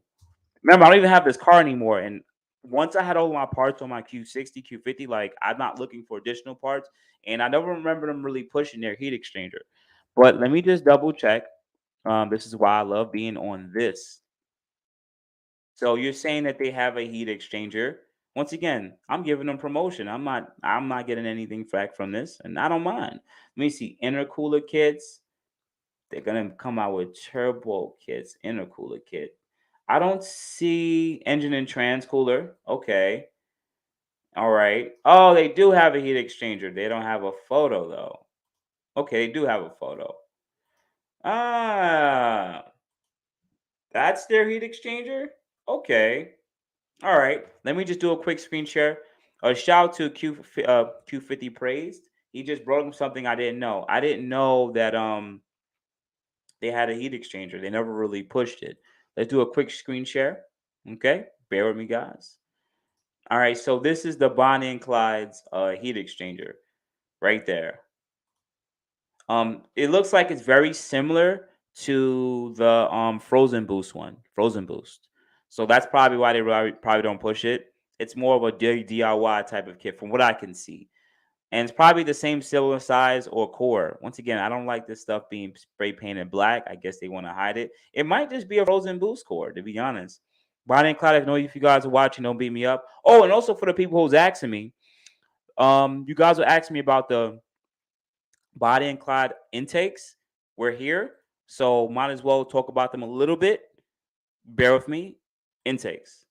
So I was telling you guys if you're gonna go with their intakes, hopefully they use like a water resistant air cones. And yes, these are the cones that are usually more water resistant, from what I can tell. From what I can see here, these are the water resistant cones. Yep, the red ones. So they are using a water resistant cone because and the placement of it is behind the bumper. So you shouldn't have to worry about water too much because the bumper will be right here. So then you shouldn't have to worry about it. All right, for the people who are asking about the Bonnie and Clyde's thing. Excuse me. All right. Boom. Much love, man. That was a good one, man. That was a good one. Thank you. Thank you for asking that question, Q50 praise. I like to be corrected, you know. Bonnie has a heat exchanger. Curious. Okay, mention. Okay, cool. Blah blah blah. You think the big difference in AMS race heat? Yes. It's larger. It is. It adds a lot more coolant. I'm gonna tell you that. But this is what I'm gonna say on video, and anyone might want to punch me. It is what it is. Just get the regular. You know how you want to add the most amount of coolant, right? You get like a AM competition, Mishimoto, PLM, or even Z1 Motorsports heat exchanger, and you get the Z1 Motorsports or AMS fender tank if you want to add that much coolant. Because the full race one's like $1,000 or $1,100, which is like another $200-$300 more. It adds much more coolant, but not that much more as like the fender tank. At that point, just get the fender tank. And even if you want to, you get. I was gonna run the fender tank with the Burger tuning heat exchanger. Once again, you could go with a $300, $400 heat exchanger and just add the fender tank and have way more cooling capacity. Just not as much surface area for cooling, I would say, if you had the Burger tuning. That's why I said the Mishimoto, the AM competition, PLM, and in this case, Z1 Motorsports. I like how the Q60 looks, but I didn't get one because of the money to power ratio. VR30 platform with 9K and labor, my 340 makes 700 will. I'm shocked on your video with the packages. Yeah, I agree with you. Um, remember B58 power? He brought up a good thing. If you guys don't understand it, like you only got to get one turbo. We got to buy two. You only got to get one turbo. They can go with an upgraded turbo or a full like Vargas turbo. Bolts right in. Labor is not even intensive. Like it can be done. Single one downpipe goes right to the back.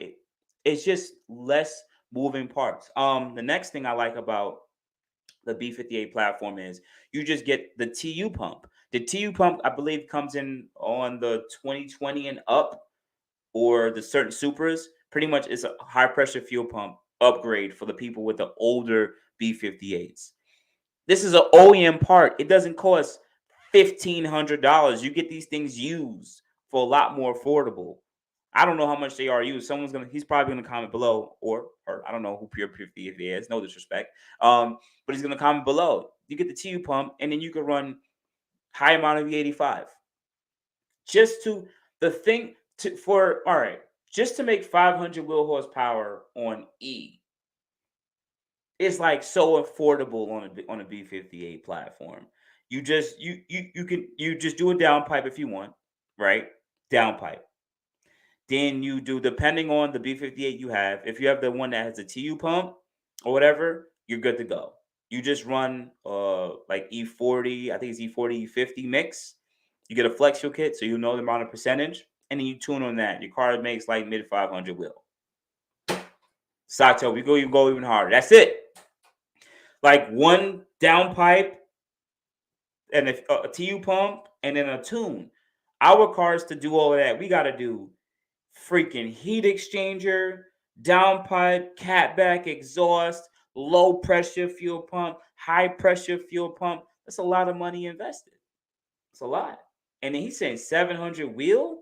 Like we gotta, to make close to 700 wheel, pure turbos, downpipes, catback exhaust, low pressure, high fuel flex fuel kit, like heat exchanger, fender tank. Oh my god, it's a lot.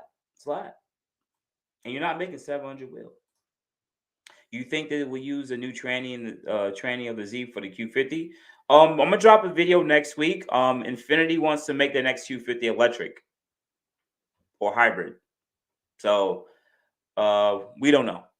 We really don't know, and that's supposed to be released like in 2025. So that video is gonna be dropping next week, talking about that. It's ridiculous. Mishimoto has replacement. Yes, Joe. Yes, I came out with that video talking about they are replacing. You said the a replacement F tank. I'm assuming you're talking about the air to water intercoolers, Joe. I'm assuming, but I already dropped the video talking about that in the last couple of weeks. Go check it out on the channel if that's what you're talking about. I'm trying to get a single turbo Q50. Yeah, feel me? Freelancer. It's not hard to do that. There's two. I think there's one or two companies. I'm so sorry I don't remember the company right now that makes the single turbo. It's a single turbo or mid mount turbo or rear mount turbo Q50. I don't think I'm gonna be able to find it. Single turbo Q50. I forgot the name of the company. There is a company that makes single turbo rear mounted, or you can do the Soho Motorsports one. I think Soho is coming out, or they already came out with their single turbo conversion for the Q50. But there was another company that was making a really affordable, excuse me, a really affordable kit. Is it Top Guns? It might be Top Guns. Either might be Top Gun that makes a single turbo rear mount kit. Yeah, let me see. This is one company. I'm just showing you guys. This is not promotion. I'm not telling you guys to go buy this, but this is one company, Top Gun. I know they make a rear mounted one, right? This is why I was telling you guys. If you want to go single turbo in 3.7, it's way more affordable than doing anything in the front in the engine bay. You see, look, $5,100 compared to a full stilling kit, which is like damn near $9,000-$10,000 invested before installation. You know what I'm saying? You could just go single turbo, way easier. Same performance too. And I forgot the other name of the other company. The other company is like a mid mount one. Does the VR30 swallow coolant or something because I have the system bled, but for some reason, occasionally my coolants run extremely low and I fill it up? Yes, yes. Q50 praise. If you want to check on my channel, I've talked about the VR30 problems. Look up anything VR30 or Q50 Q60 problem related, and I spoke about porous block. We still don't exactly know what the porous block is. I think, and my assumption is just that the heads lift, and then now there's coolant seeping into the combustion chamber and out of the exhaust. That's really it. I think it's just because it's a pump. You're pushing air into a motor, and that's one of the things that lifts. That's the only place that actually would really leak coolant from next to the turbo. But usually, when a turbo is leaking coolant, it doesn't leak that much unless the turbo is blown. Um, Yes, yeah, $500. So B58 Power says $500 for the TU pump, and people make 1,000. Damn, 1,000 wheel on a. Yo, BMW. Yo, I'm dropping a video about BMWs next week. It's literally called "Why Do We Hate on BMWs?" Because literally BMW are making cars from factory the right way. They literally doing what we wish Nissan could do. The fact that he just said the TU pump is rated up to 1,000 horsepower is insane. That's insane. And for $500 too. Remember, this is a $500 part. Why are we getting charged so much for our Infinity? Because it's a selected brand. Like I'm gonna tell you guys right now, that's watching. If you go to get like a heat exchanger for like your other cars, like let's say I remember I was looking up a heat exchanger and it came up for like the EcoBoost Mustangs. Heat exchangers were like dual pass for like $400. Dual pass heat exchangers for $400. Q50 Q60 platform, single pass, $600. Like what? Yo, I'm telling you, man. I'm telling you. Really surprises me. Downpipe 250. See? I would downpipes to 350. Lower downpipe. We're not even a full downpipe. Our full downpipes are like $500-$600 catless. And if you want to cat it, you dropping 1,500. Well, now $750. Shout out to PLM for making that affordable. Next Bring the Boost episode coming soon. Yes, I haven't sent out the emails. I'm supposed to have a lot of people on the channel. I told them months ago, like, yo, I got you guys, but I literally left these guys high and dry. I've just been busy with my life. But Bring the Boost series is usually when I bring YouTubers, tuners, and people who make manufacture parts to the company, to the channel. So I was supposed to have on Bonnie and Clyde. Hopefully, I still will. Hussein, a couple of other tuners, a couple of other people who work for shops that you may know that also are in the sales part and work with certain companies, and a couple of other tuners. So and a couple of YouTubers too. So I'm supposed to hit them up, and I haven't. I really haven't. I really just been like chilling. And plus, I've been really trying to get this place to look a little better. I have a sign coming in. The sign's gonna go here. I put the my little shirt up. Shout out to Senpia Motorsports. Senpia Motorsports made that shirt for me. Much love to the brother. He's the one who makes all the carbon parts for the Infiniti Q50 Q60. And I got this. This was one of my old drag wheels, Inky TS10s. These wheels it's 18 by 9.5 plus 35 offset. This wheel is only 19 pounds. 19 pounds. It's a good looking wheel. I mean, it's in the center cap right now. It's a good looking wheel. I had that on drag set. That's it. Good drag wheel, man. But I'm just trying to make it, build it up, man. VR car is gonna go up in value if we move to electric or not. Yo, once again, I'm coming out with a video talking about electrification, or I may make a separate video talking about electrification. It's talking about the new Infiniti that's gonna be electric. But I want you guys to know these cars are not gonna go up in value. They really aren't. There's too much cars out there, millions of cars out there, hundreds of millions of cars out there. Like, no, gasoline cars aren't going to go up in value. You have to have a specialty car that doesn't have a high volume.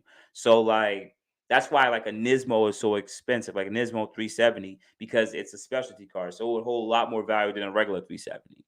You know what I'm saying? Just like a Red Sport technically will hold a little bit more value than a regular 3.0T.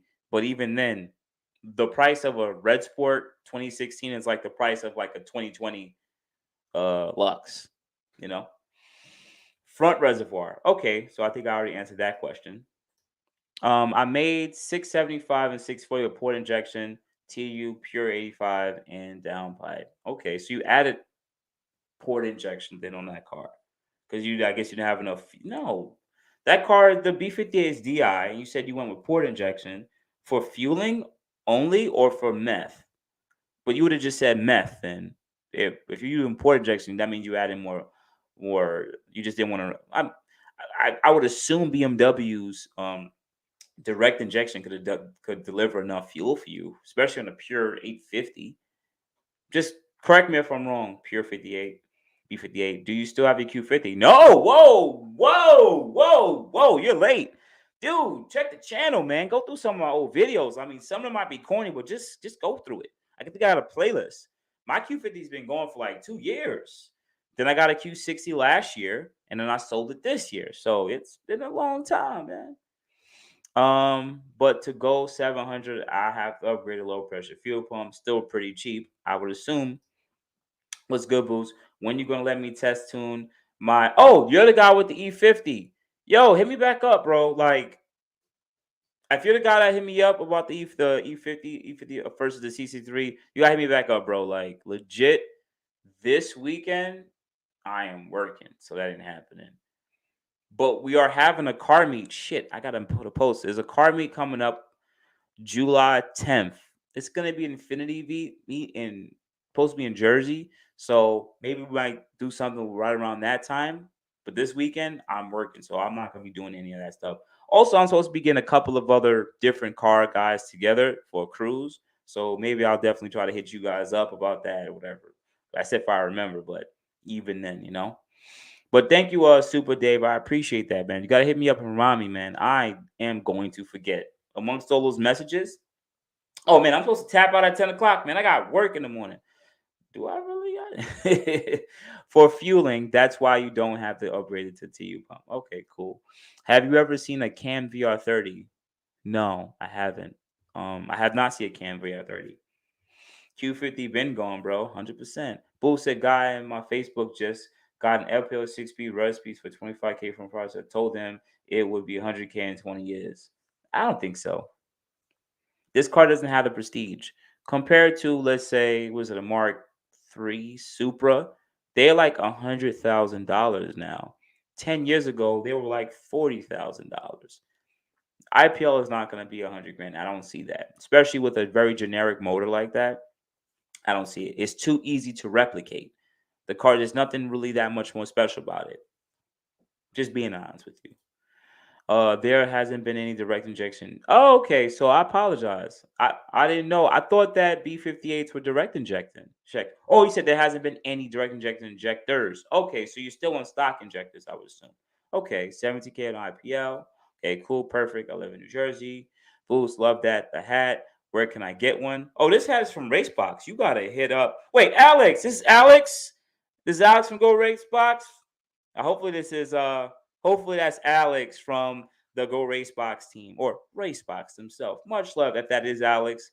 Shout out to you, brother. Shout out to the whole Racebox family.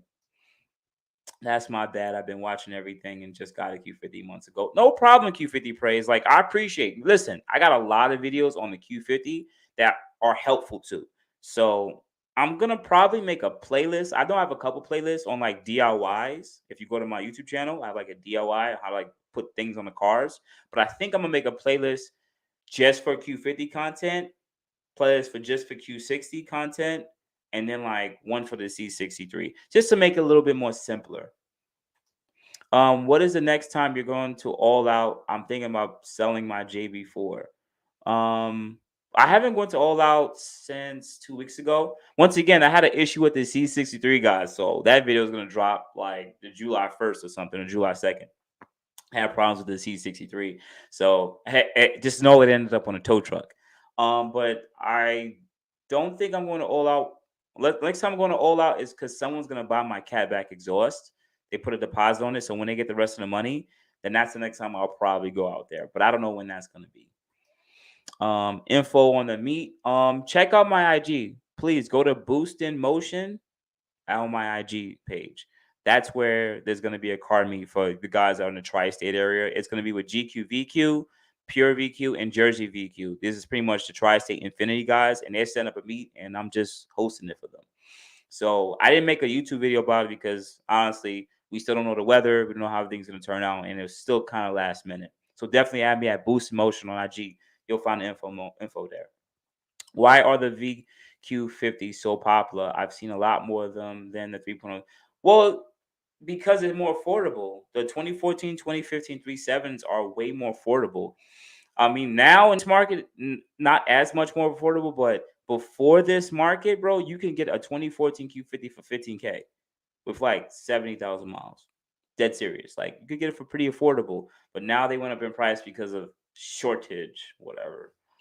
Nah, laugh out loud. I'm just an Infinity fan. Love you, man. I appreciate that, Alex. And definitely check out Go Racebox if you want a hat like this. Much love. But then also, you might want to get tuned by them also. Well, much love, Alex. I've been watching for a bit, Boost, and I like these live streams. More involved between you and the viewers. Thank you, Pure B58. I really wish I could do the lives more. In the last month, I actually got, sick with what was going around again. Like, I'm telling you, I caught that sickness like 4 to 5 times. 4 to 5 times last 2 years. So I caught it at the start of June, like right at the start of June, and that knocked me out for like a good week or two. Like, I mean, I was still moving around, but I was a little sick and I had that cough for like 3 weeks. But yes, I do like to do the live streams. I think they're a little bit more interactive. I try to go on it. When I go on, I go for like 2 hours. The videos that you guys see me drop, they're not lives. They're just pre-recorded because it's a lot easier and you guys get the notifications. And I just like that a little bit more. And I'm trying to stick with what I know, like talking, giving guys information. I really can't make the wild content that much anymore because New York City is trash. We don't really have this type of stuff going on. Like, and I don't really want to go to any slide events. At least I don't really haven't went to anyone in a while. And I don't really be in the streets like that. I'm an older dude. You could tell.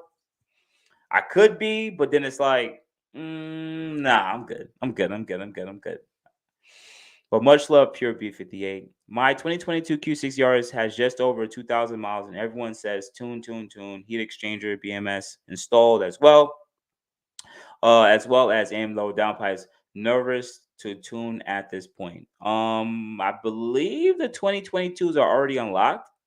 Um, Let me see. You have a heat exchanger from BMS.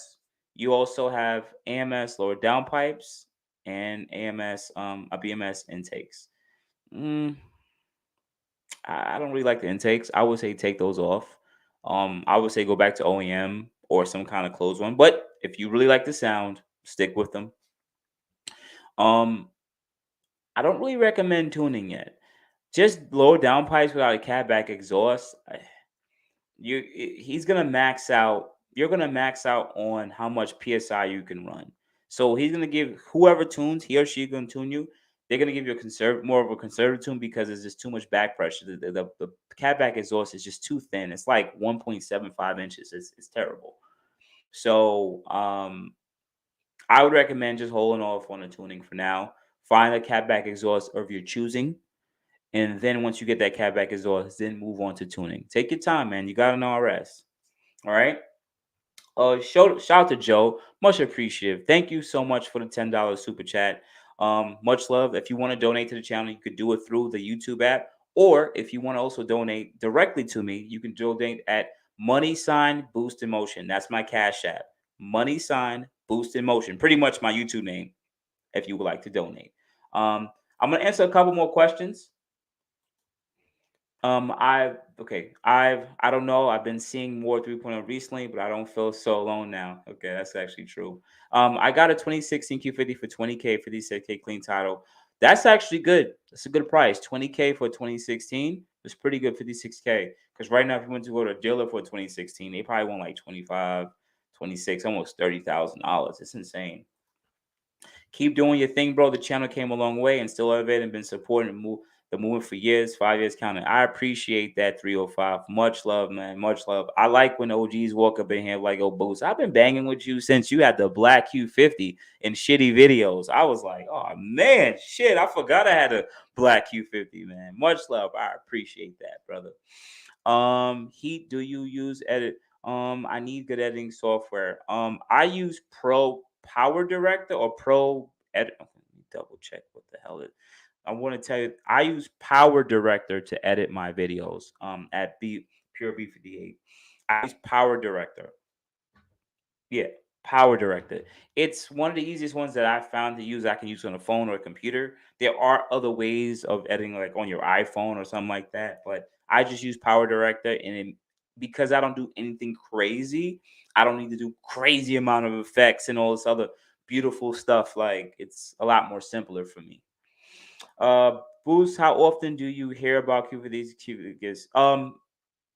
In New York, not often.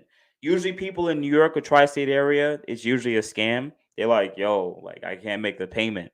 So usually, guys in tri-state area, they usually don't get stolen.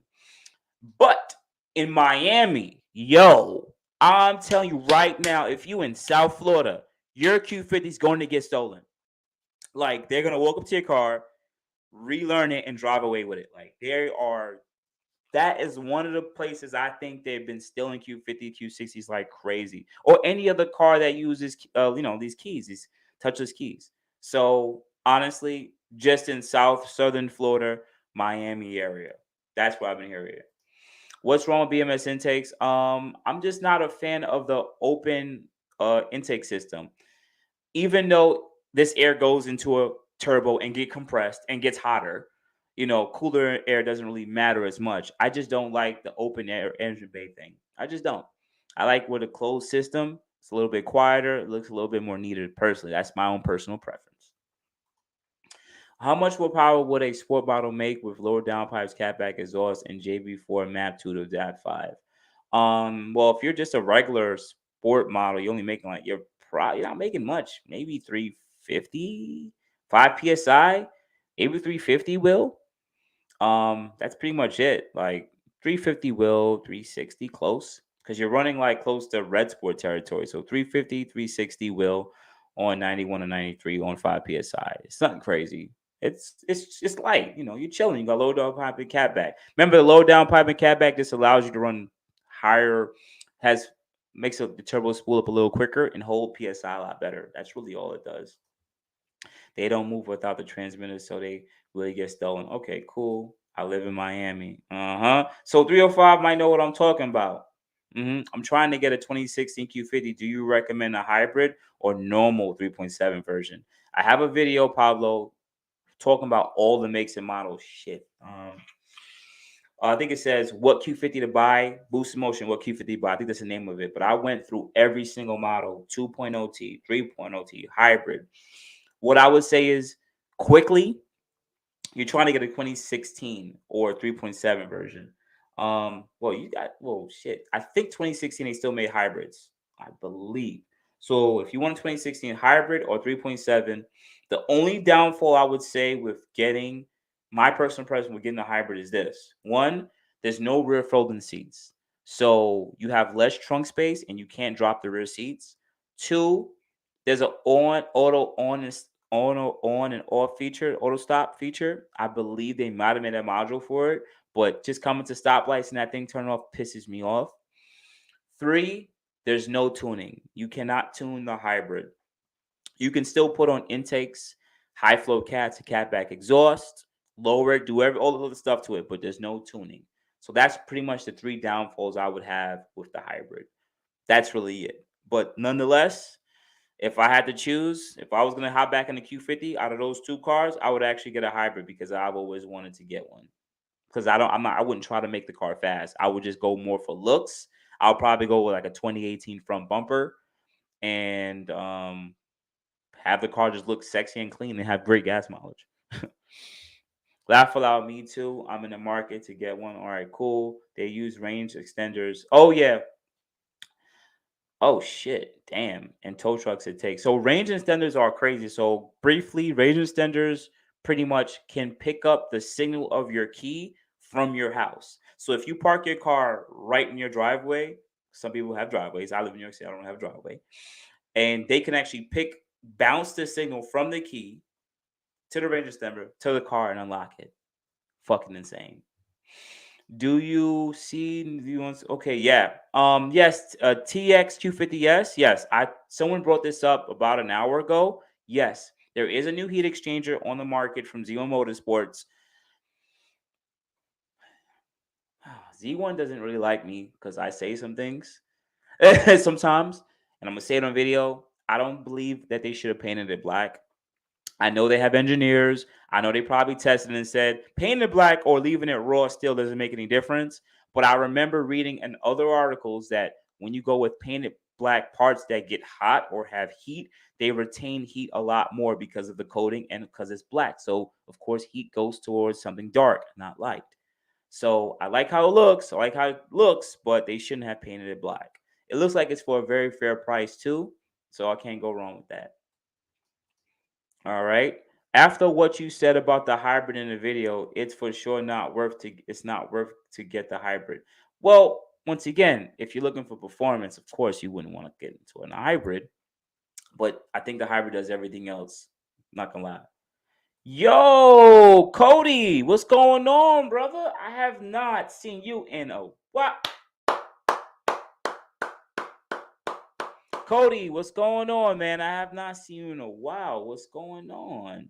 What's up, Boost in Motion? We tuning in from 63 Auto Body. Wait, so who is this exactly then? Because Cody. But anyway, shout out to 63 Auto Body. If you guys don't know it, this is an auto body shop in New York City, in Brooklyn, New York. Our Brooklyn people in the house. But shout out to them because they mainly usually repair cars that are tuned and modified, high-end cars, low-end cars, but it's mainly like an auto enthusiast body shop. So I definitely always recommend it whenever any of you guys clap your freaking Q50s or Infinities or any other car. Say, yo, listen, go to my boy at 63 Auto Body. He'll take care of you. And they definitely do. So shout out to Cody, man. Shout out to the 63 Auto Body family. I shouldn't be hard. Okay, cool. He answered that. They left my boys Nismo on bricks last night. Ouch. That stinks. I saw a Honda Accord, like the brand new one, or the Honda Integra, whatever it is, on bricks 2 days ago. It's getting bad. They trying to steal. People need to. I don't think they even stealing to put on their car now. I think they stealing just for money because they need the bread. Is there anything different with cold air intake from Z1 to AMS? From what I saw, not really. It seems like Z1 and AMS are very similar, just copycats of each other. It seems like the AMS one sits a little taller, but shout out to AM Competition. They actually have the largest box and the largest cones, and they replaced the mass airflow housing. So, and it's adjustable, so you can actually go with a larger mass airflow housing, which is better for tuning. Some tuners say it's not really needed, but once again, you're adding wider intake inlets to the system when you go with a 3-inch or wider mass airflow system. But once again, people don't care about it from the engineering perspective. They just want to plug things in and have it work. I get it. It is what it is.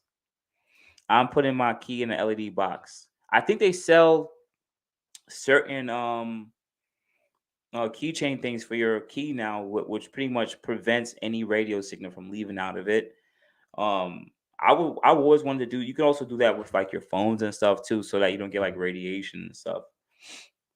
Can't wait for more boost and bring the boost episodes. Joe, I got you, bro. Don't worry, don't worry.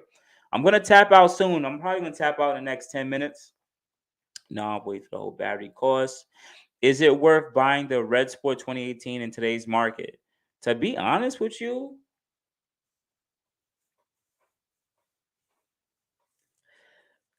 I see why people want to get the 2018 Red Sport because it has a different bumper, right?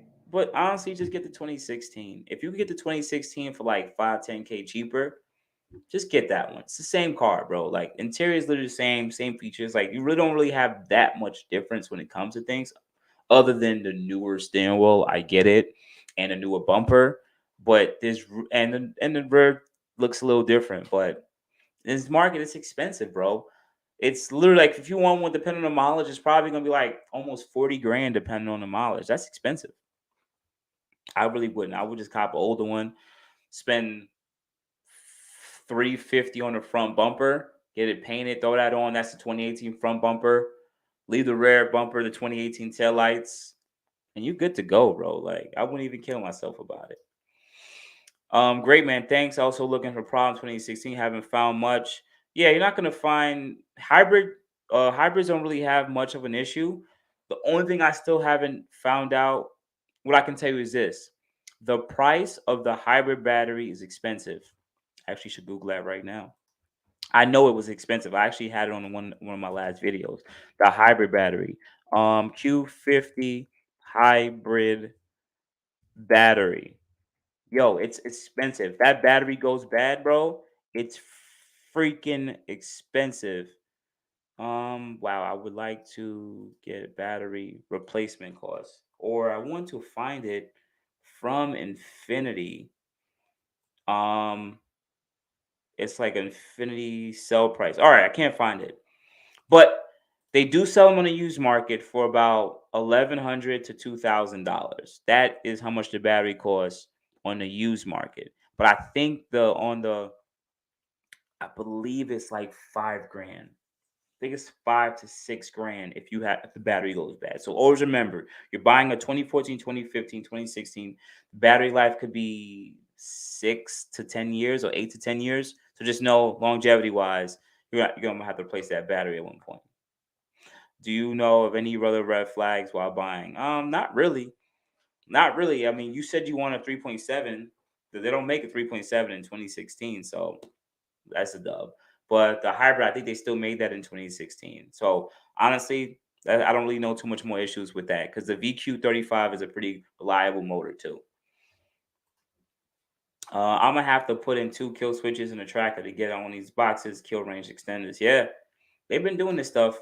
Hey everybody, how is it possible that I beat a 340, 475 for the QVD, not Red Sport only, has JB4 and cats, and we only ran 3 times? Yo, it happens. They might not be tuned properly. I don't know. The 340 guy might be capping too. To be honest, once again, I'm gonna keep saying it, Tony.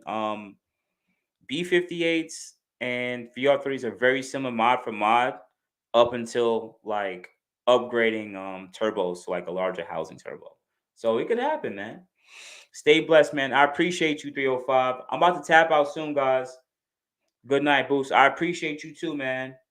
Appreciate that too.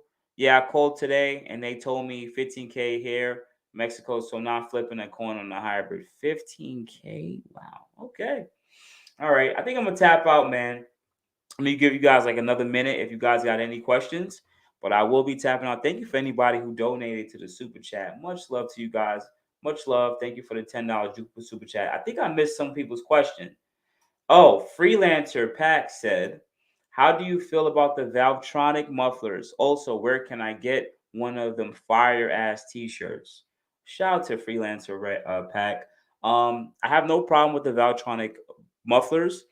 I actually have my AM competition had a valve in it, and it actually sounds pretty good. But the Valvetronics separately, if you want to purchase them, yes, I have no problem with them. They work quite well. I just don't know how it's going to sound like with whatever exhaust you're going to use.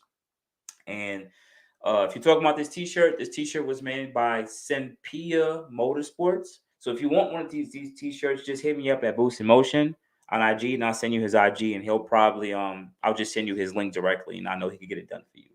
Let me just double check and see if there's anything else that didn't go through, because some didn't show. Some okay, this one says I'm in Miami, my boy shit got stolen too. So Pure P58 says his shit got stolen. Okay. Let me see if there's anything else that was withheld. For some reason, it flagged some comments. I don't know why.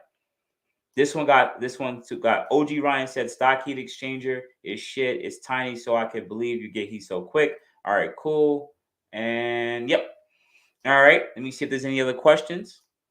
And I'm tapping out. Thanks, Boost. No problem, Tony. Yo, what's the limit on kilometers when looking for a used Q50 Sport? Well, if you're talking about 3.7, don't even worry about it, man. You 150, 200,000 miles. But if you're talking about a VR30, yo, I'm gonna just say it like this: 80, 100K. Like, just know if you're getting a turbo car, at least a turbo VR30 with 80 to 100K, and you're like, you know what? Now I'm gonna modify it, and it was never modified. Just know those turbos are gonna have issues soon because they're cost efficient turbos. So they've lived their life 80,000 miles without being pushed hard, and here come you saying, "Oh my God, we about to push 500 wheel," and it had 80,000 miles of life on it. Oh man, it's gonna have a problem. 100%. Let me see what else I might have missed here. Thanks, Boost. Peace. Love the content. Yo, okay, yeah, I answered that already. Okay, so what's the limit of kilometers for road sport? So I already answered that question. So outside of that, guys, much love to everybody that was in the chat today. Much love. If you enjoyed it, please, if you already didn't, hit the like button. Thank you, and I appreciate you guys for doing so. Lando Davis, do you think Nismo 400Z will have an all-wheel drive options? Well, it's not 400Z. It's Nissan Z. Unfortunately, that's what they call it. And no, I don't think they're going to make an all-wheel drive option for the Nissan Z at all, period. But anyways, thank you for everyone who continues to support the channel. If you didn't hit the like button, please hit that now. If you guys want to hit us, if you want to just donate to the channel, I got a Cash App at $Boost in Motion, and hopefully I get to see you guys soon on this. I'm gonna drop some videos the start of July. So a couple of videos. We're gonna see what's gonna doing. We're actually cooking with grease. We got a little studio in here. I'm gonna have a little sign up. And we will be bringing back Bring the Boost very soon. We're going to get some tuners on here. We're going to get some companies on here. Listen, it's a good year. This has been a great year. And thank you guys for always checking and hanging out with me, man. Much love. Take care of your families. Take care of your friends. And be the men and women you're supposed to be. All right? So I appreciate you guys. You have a good morning, good afternoon, good night. You already know what to do. Hit me up at Boost Emotion on IG, Facebook, and boostinmotion@gmail.com. Otherwise than that, guys, you have a good day. I appreciate you. Thank you, everybody, for watching. Do appreciate you guys. Love you guys very much. You can also check out the 2 links I posted for some of my other videos. Also, on top of that, if you want to purchase some Boost in Motion merch, definitely check the link that I posted also. And finally, if you've been watching all my videos and you enjoy them, please hit the link to subscribe to my YouTube channel. Thank you. Thank you.